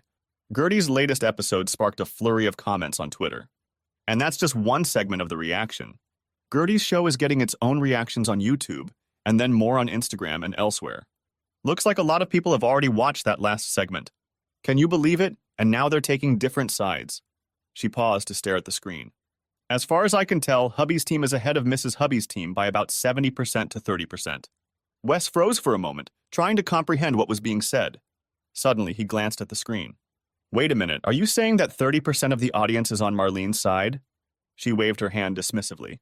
Don't worry about it. You'll always have the crazies. As the saying goes, haters gonna hate. What matters is that you've gone from zero to hero to the vast majority of Twitter users. He looked at her and shook his head appreciatively. Just like you said, that's what happened. I never would have believed it, but I think this storyline of yours is really working. He looked at her admiringly. You know, you're just amazing. Without thinking, he took a step toward the girl, but she pulled away. Listen, Wes, what happened between us the other day? Oh yeah, that. I just think we need to cool down a little. I know we're kind of living together and all, but I just don't know if I'm ready to... Oh no, it's okay, Dash. I totally get it. I didn't have to do that. I just got caught up in the moment. She looked at him uncertainly. I mean, I don't mean... No, really, he interrupted. I get it. Before they could say anything else, Wes's cell phone rang. When he looked at it, a strange expression appeared on his face. The call was from a number he had in no way expected to see again. His former boss, Edith Norton. Wes, she said, in a voice more pleasant than he'd realized. I'm so glad I caught you. Would you please come into the office and meet with me? I have some important information for you. I don't know, Edith. We didn't part on the best of terms the last time I saw you. I know, Wes, and I'm sorry. But some things have happened here that I think you'll want to know about. It'll be worth your attention, I promise. He started to refuse her, but then remembered the awkwardness between Dash and himself. Okay, he told her. I'll be there soon. When he pulled up to his old office building, he was greeted very differently than last time. The receptionist greeted him warmly, and then shocked him by asking for an autograph. Just as he was signing the autograph puzzled, Edith Norton herself came out to meet him. As she escorted him back to her office, he noticed the heads of the staff peeking out from behind their cubicles like prairie dogs on the Great Plains. Let me get right to the point, Wes, the woman began as soon as he was seated in her office. Last time we met, there were a lot of issues that unfortunately clouded the atmosphere. Things were said that, frankly, I wish I could take back. She glanced at him to see how he was taking all of this, but he kept a calm expression on his face. The truth is that your work at the firm has always been good, no, excellent, in fact, and we hate to lose talent. We've all missed you here, so I'd like to offer you your job back. When he didn't respond in any way, she nervously corrected herself. I don't mean your old job, of course. We'd like to offer you a promotion, to director. He was still silent, and she hurried to continue. And not with your previous salary, of course. No, you'll get a 10% raise to match your new title. He continued to stare at her, and she became agitated. Did I say 10%? I meant to say 15%. That would put you in the top quartile of the director's salary range. And did I mention the severance pay you received? We want you to keep it as a sort of signing bonus, like professional athletes do. What do you say, Wes? I've got all the paperwork right here. If you sign this waiver, you'll have a new job waiting for you, after you've taken your 3 weeks of paid vacation, of course. He sat up straight in his seat. So, Miss Norton, you admit that I was fired for violating the prohibition against spousal abuse, which I did not commit? Do you acknowledge that my termination did not follow the procedures spelled out in the employee handbook? That's all water under the bridge, Wes. There's no need to rehash what, in retrospect, was a silly misunderstanding. Let's focus on the future. Your promotion, your pay raise, and, oh, I forgot to mention, your eligibility to participate in the bonus plan. Just sign these papers and... Wes stood up, interrupting her. Edith Norton, listen carefully. You can take the raise, the pay increase, and the new title and shove it all up your skinny micromanager ass. I'll see you in the firm in court. With those words, he sprinted out of her office, leaving his former boss with a red face and a spray of spit. As he walked down the hallway back to the exit, he thought he heard applause coming from some of the booths. But this time, there were no heads visible.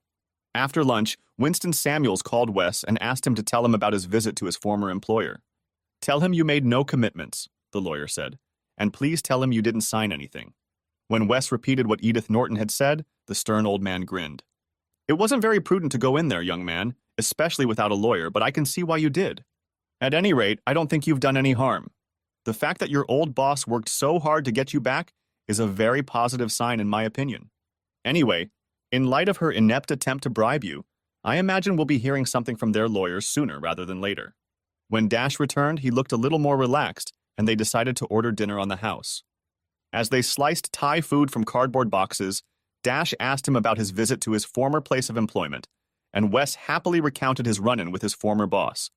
From there, it seemed natural to tell Dash about the lawsuit. But Wes didn't want to look like he was trying to impress her, so he decided not to mention the amount of the suit or the possibility of a quick settlement. Still, Dash seemed happy for him. After all you've been through, Wes, I hope you get something out of this. I think you deserve a little luck for a change. The conversation broke off, and when he turned around, he saw her staring at him intently. What's the matter, Dash? She hesitated before answering. You asked me about my old life, Wes. Can I ask you about yours? Sure, ask. How did you and Marlene end up together? He rolled his eyes. I met her at a Chamber of Commerce event. She came up, introduced herself, and we talked for the rest of the evening. I called her the next day, and when we met again, it turned out we just hit it off. It was amazing. Everything I liked, she liked. Everything I liked, she liked. We were perfect for each other. Nope. And when did you start talking about something more permanent? He thought for a moment before answering. She may have said something first, but I was the one who was eager to settle down. I couldn't believe someone so beautiful and talented could be so compatible, and I didn't want to let her slip away. So you really didn't know her that well? Well, I thought I did. We were talking about our past, and she told me she was divorced when we started dating. He seemed like a real jerk to me, and I thought she did the right thing by deciding to break up with him. How long were you two dating before you got engaged? He bowed his head in embarrassment. To tell you the truth, we were married 6 months after we met. He raised a pleading gaze to her. She told me that she wasn't interested in all the social trappings of marriage. She said it was just commerce exploiting fools in love. She wanted to run away, and that suited me just fine. So right after her divorce was finalized, we went to the justice of the peace and tied the knot.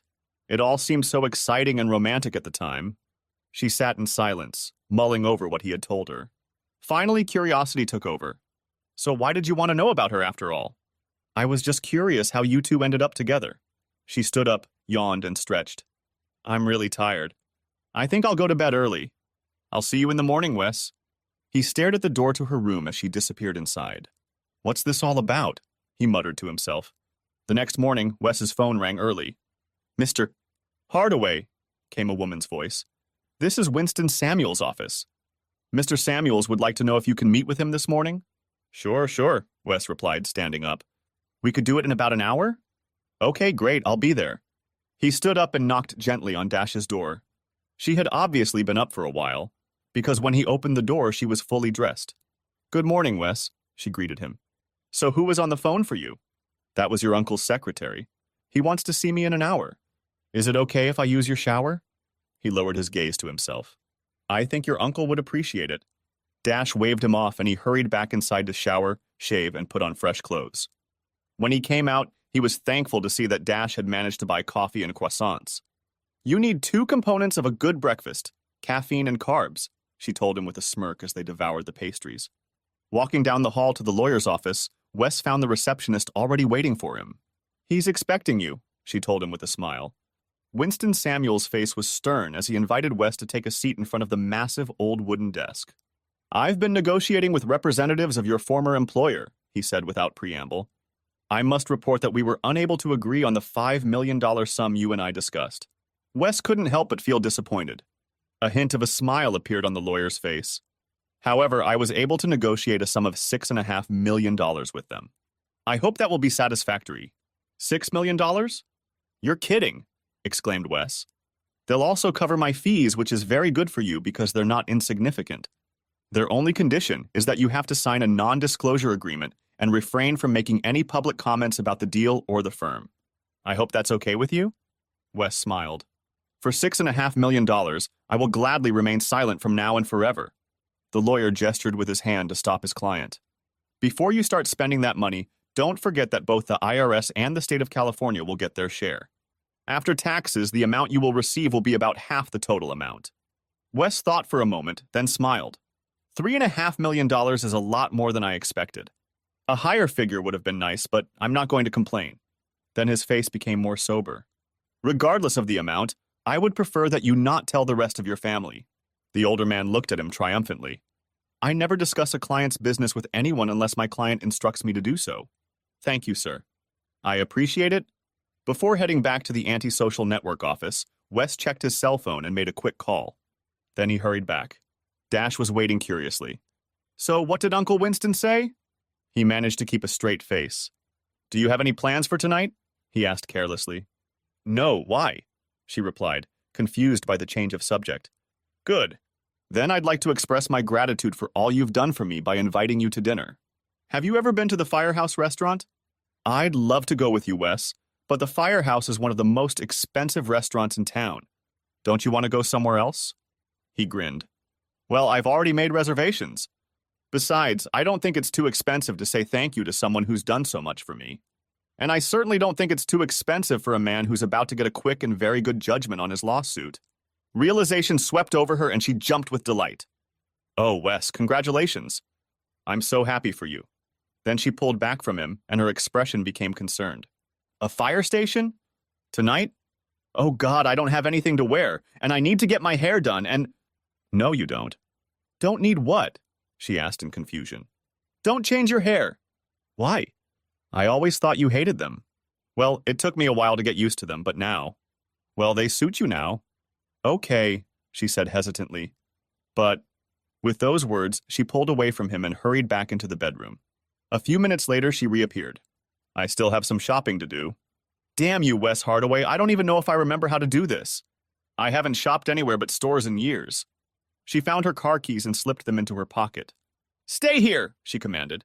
If anyone needs anything, take care of it as best you can and tell them I'll be back as soon as I can.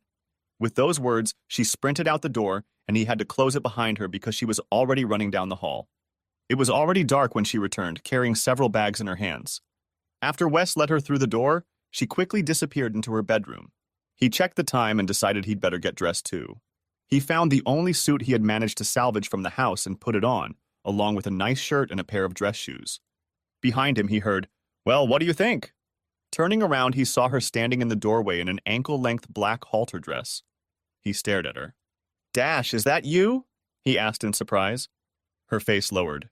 You don't like it? No, no, he shouted, rushing over to her.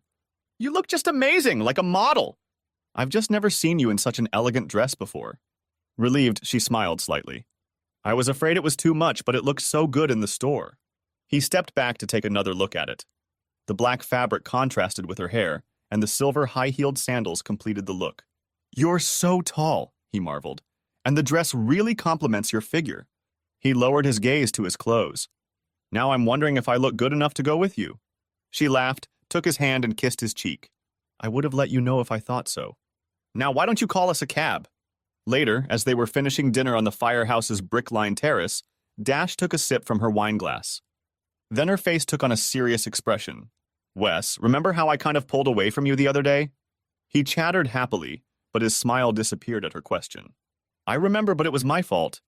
She shook her head to interrupt him. It wasn't you, Wes, it was me. She stared down at the table. Remember when I told you about my marriage and how hard it was for me? He nodded. It really hurt me. She looked up at him almost helplessly. I haven't had a relationship with anyone since my ex left me. In fact, I haven't even been on a date since then. His discomfort was obvious. I'm sorry, Dash, I didn't mean to put pressure on you. No, you didn't.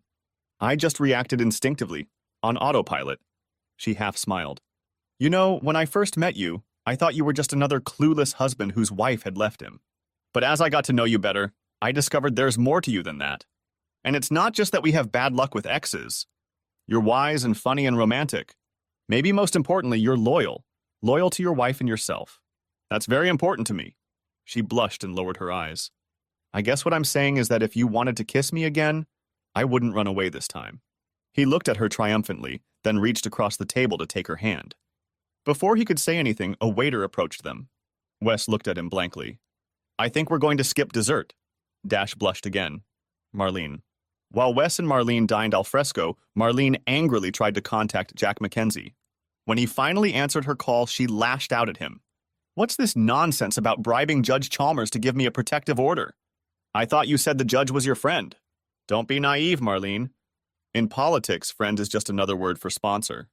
When I went to ask him for a restraining order, he made it clear to me what a great act of friendship it would take from him to do what I wanted. But that doesn't matter now, he muttered. What are you talking about? After word got out about us, the directors of the agency called a meeting today and kicked me out. How can they do that? It's your agency.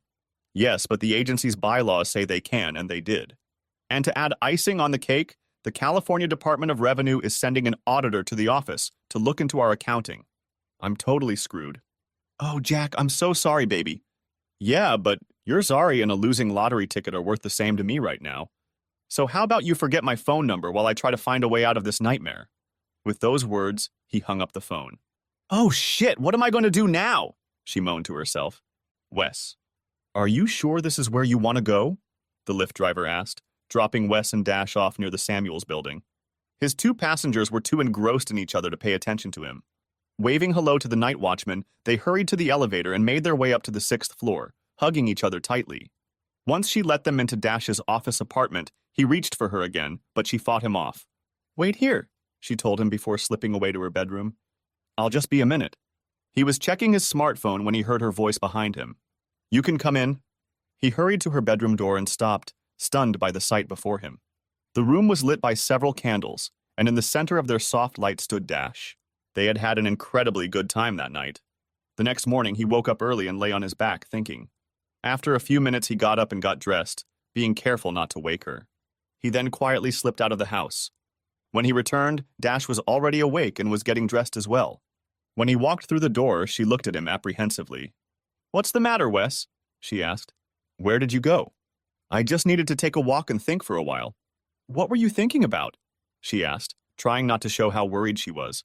He walked over and sat down across from her, a serious expression on his face. This whole experience of losing my marriage, my home, and my job has got me thinking about the future. It all seemed so clear and straightforward before. Now I'm starting to question what I want to do, where I want to live, everything. He saw the uncertainty on her face and tried to explain. You know, I'm not originally from Sacramento. My father was in the Army and stationed at Fort Collins when I was born. I grew up in Colorado Springs. After my dad's last heart attack, we moved here because my mom had relatives in California. Now that she's gone, I have no family here. Actually, I realized this morning that I have no ties to Sacramento left. He picked up his cell phone. I got a text from my realtor that she's expecting an offer on the house any day now. He stopped sipping the coffee she'd poured him, so he didn't notice the expression on Dash's face. I lost my job, of course, he continued. Not that I really liked it. Thanks to your uncle getting compensation from me, I have some time before I have to start looking for another one. And when the divorce goes through, it'll be my last association not only with Marlene, but with Sacramento. He shrugged. I mean, it's not a bad city, but it's nothing special if you know what I mean. She managed a nod, but her face resembled a flower beginning to wilt. I've been thinking about all this, and I think I'm going to leave, start fresh somewhere else. Maybe I'll go to the Pacific Northwest. It's supposed to be beautiful there. Anyway, he paused awkwardly. I'm sorry, Dash, I know I'm not very good at this. What I'm trying to say is there any chance you'd consider coming with me? She was prepared for the worst, so it took her a moment to come to her senses. You want me to come with you? For how long? He looked uncomfortable. Well, as long as you want, really. But how long do you want me to be with you? Yep, really, I don't want you to ever leave. She gasped, wrapped her arms around his neck, and didn't let go for a long time. Finally, he unclasped her hands and pulled away. I know it's a lot to ask, Dash, to leave your family, your job, and you really don't know me that well. It's just... Shut up, she interrupted. Wes Hardaway, your only problem is that you don't understand when someone says yes to you. With those words, she kissed him again, and he finally realized that she no longer needed to be persuaded. For the next few days, the lovers revolved around each other in a veritable bubble, almost oblivious to the presence of other people. However, the change in their relationship was immediately noticed by the other ladies on the floor and became a constant source of amusement. Even the two brothers realized what was going on and began rolling their eyes whenever any of them noticed the couple. But eventually realities intervened, forcing both of them outside the bubble. Wes had to consult with Winston Samuels several times about the divorce. Marlene suddenly became reasonable, and the issues that had threatened to delay the divorce were quickly resolved. Wes was greatly relieved that their separation could go through without a bitter fight. All that remained was to finalize the sale of their home. To avoid waiting, Wes arranged for Winston to handle the closing on his behalf. Winston also prepared the paperwork for Wes to sign in connection with the settlement with his accounting firm. Wes was thrilled with the outcome, but still decided not to say anything to Dash, at least not yet. In turn, Dash had work to do for several clients, the most important of which was her father. Cautiously, she went to his office to inform him of her plans to leave with Wes. "Dash, are you sure you want to do this?" he asked. "I can't help but remember what happened when you ran off with Joey. I just don't want you to get hurt again, that's all." She tensed, expecting a confrontation. "It's not the same at all, Dad. I'm much older now and much more careful about my emotions. Besides, Wes is the exact opposite of Joey. No crazy impulsiveness, no wandering eye, no drinking problem. When we went out to dinner a few nights ago, the only drinks we had were a couple glasses of wine with the meal." "I know," her father said, surprising her. "I've studied it." When she made a grimace, he asked, "What, did you think I was going to let that guy get that close to you and not check him out? I almost lost you once. I'm not going to risk it again." She started to object, but he interrupted. "Wait, you haven't heard what I found yet." He smiled encouragingly at her. "Anyway, everything I've been able to find out about him matches what you just said. He's tough, reliable, intelligent, and hardworking. Despite what that harpy where he worked said, the other people in his firm like and respect him. And that's not all, Dash. He was a faithful, devoted husband. The only thing I can reproach him for is being overly naive about Marlene. But if a man can be wrong, let it be on the side of faith in his partner. Leave cynicism and suspicion for the likes of me. In any case, I think you've chosen a good candidate. I'd hate for you not to be here, but if you want to go with him, I'll bless you." "Oh, Papa!" she exclaimed, and threw herself around her father's neck.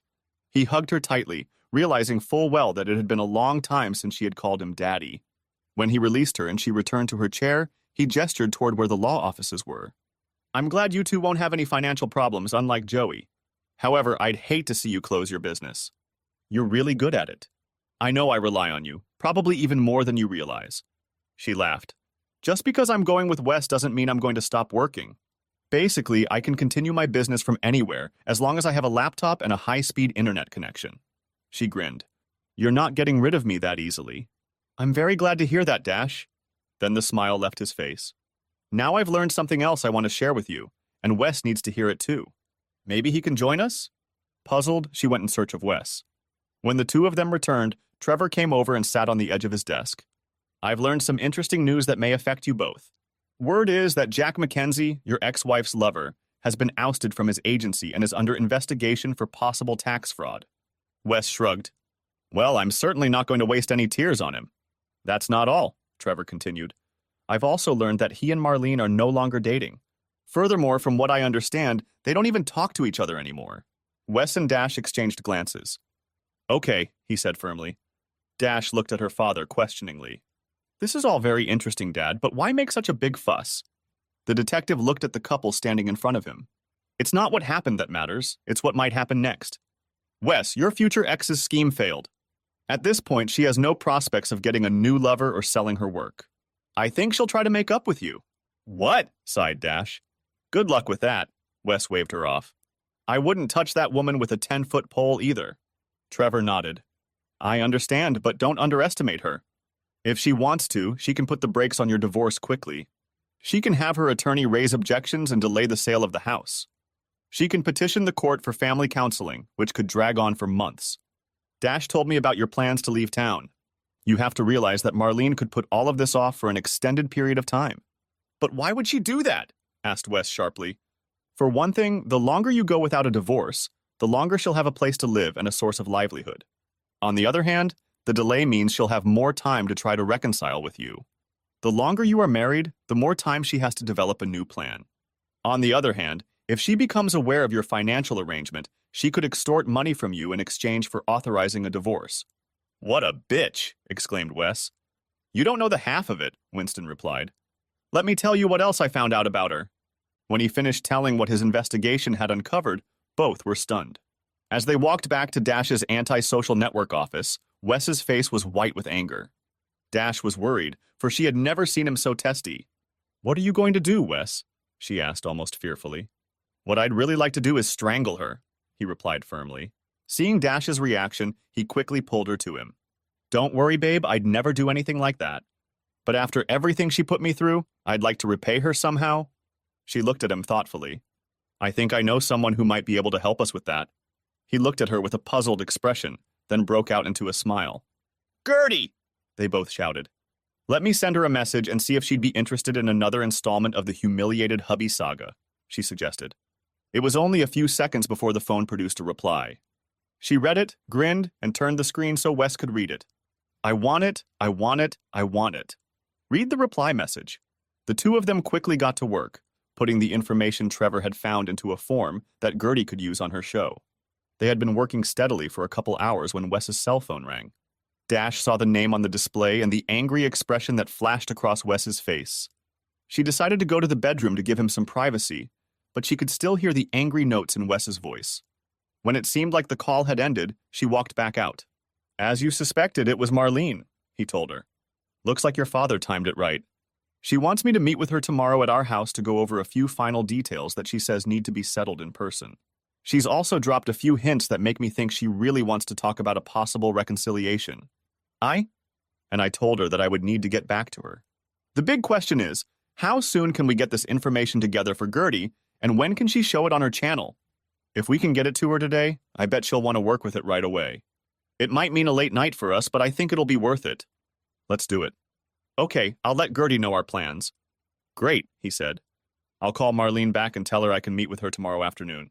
Hopefully Gertie will have plenty of time. Dash grinned and picked up the phone. Judging by her reaction, I don't think you need to worry. Marlene. The next afternoon, Marlene was nervously checking herself in the mirror when Wes drove up to her in a lift car. At first, she was surprised, but after a moment, she realized that this could be good for her. Worst case scenario, I'll drive him back to his apartment. Best case scenario, he'll stay the night, she calculated.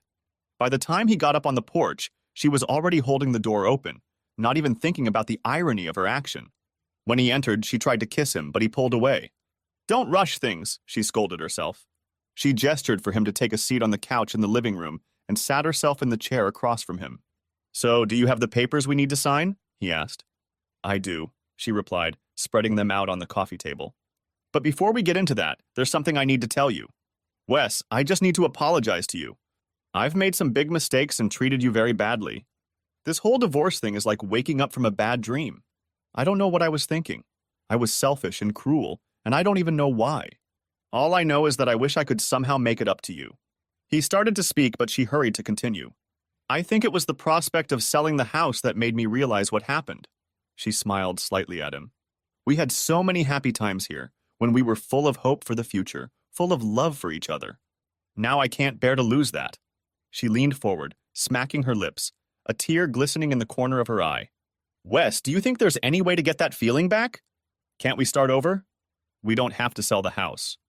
And honey, if you were willing to try, I'd spend the rest of my days trying to make you as happy as you deserve to be. He looked at her coldly. Let me get this straight, Marlene. You want me to forgive you for cheating on me for an unknown amount of time? Forget about the restraining order you put on me? Forget about locking me in my own home? Honey, I know I've treated you horribly, done terrible things that have hurt you and ruined our relationship. I honestly can't explain why I've done those things. It's like I've gone temporarily insane. But Wes, I've come to my senses. I realize how good we were. I remember how sweet our life together can be. Please, baby, let's not throw the good with the bad. He looked at her incredulously. Are you out of your mind? He growled, and she flinched. Let me make this perfectly clear to you. I'm an accountant. I deal with assets and liabilities. And you, Marlene, are a huge liability in my life. The sooner I get rid of you, the happier I'll be. Now, if you'll hand me the papers I need to sign, I'll go. And with any luck, it'll be the last time I see you again. Shocked, she handed him the papers the real estate agent had left behind. As he took them, she noticed that a car had pulled up to the house, its engine still idling. He signed out quickly, got up, and went to the door while she tried to find anything that might give her a chance at a relationship with him. But before she could think of anything, he turned and smiled grimly. Have you ever heard of the gossipy Gertie? He asked. She couldn't help herself, she shuddered. I think you should read her latest program. You'll find it very interesting. With those words, he opened the door and walked out to the waiting car. Everything okay? Asked Dash. He nodded and smiled. Everything's fine. When they drove away, Marlene hurried back to her computer, logged onto YouTube, and found the Gertie's gossip channel. She watched nervously as Gertie began her introduction. Then, behind her back, a computer-generated banner insert appeared on the screen. Humiliated hubby, the rest of the story. Hey gossipers, judging by all your tweets, you all want to know more about the humiliated husband and his not-so-decent wife. Well, now Gertie has the latest chapter in the story for you. As you may recall, it turns out that Janetka wasn't seeking a divorce because of spousal abuse.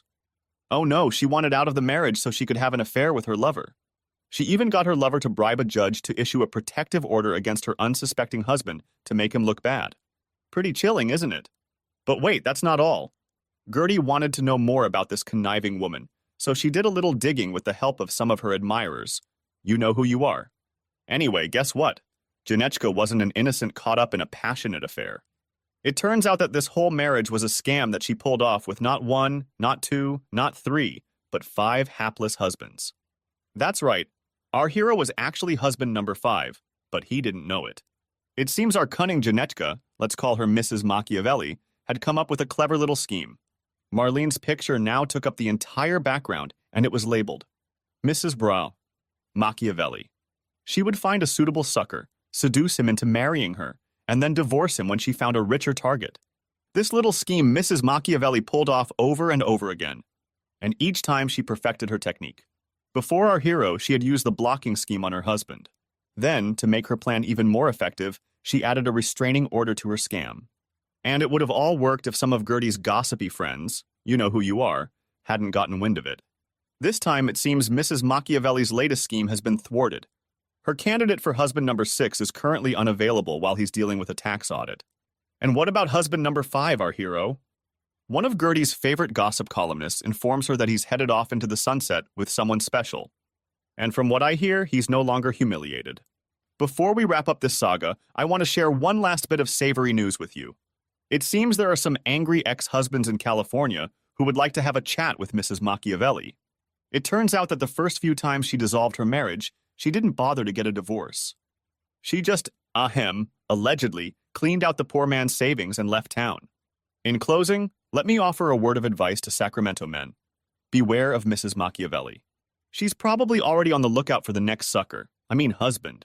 If you fall for her, don't say I didn't warn you. Now let me tell you about a certain Hollywood starlet who— No! Screamed Marlene. No, no, no! She slammed the computer shut, interrupting Gertie's annoying voice. But before she could think about what to do next, her cell phone rang. Realizing it was one of her friends calling, she answered it. Hi, Marlene, came the voice on the line. Or should I say hi, Mrs. Machiavelli? Throwing the phone across the room, Marlene screamed, God, I've got to get out of this town! Wes. They had only traveled down the I-5 freeway a short distance when Wes glanced at Dash.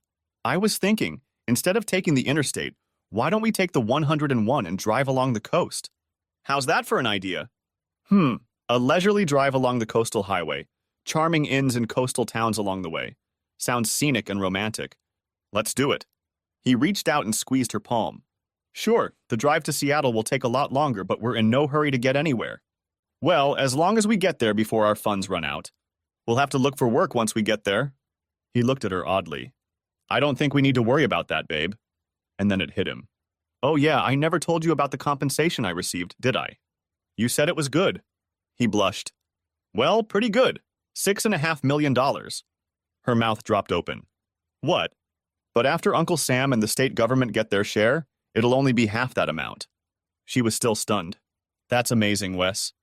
Why didn't you say something before? I didn't want you to think I was using the agreement to get you to like me. She rolled her eyes, and he hurried to continue. Besides, it's not social media money. It's not even as much as Gertie makes in a year. She looked at him sternly. Wes Hardaway, I don't care about the money. And as for the internet, let me worry about that. My job is to use social media to fulfill the needs of my clients. Her eyes were sparkling now. Reaching up and placing her hand on his zipper, she added, Your job is to take care of my needs. Do you think you can handle that? He smiled cheerfully at her. I can handle it, Dash Daniels. Thanks for watching, I hope you enjoyed it. So subscribe to my channel and watch the next video.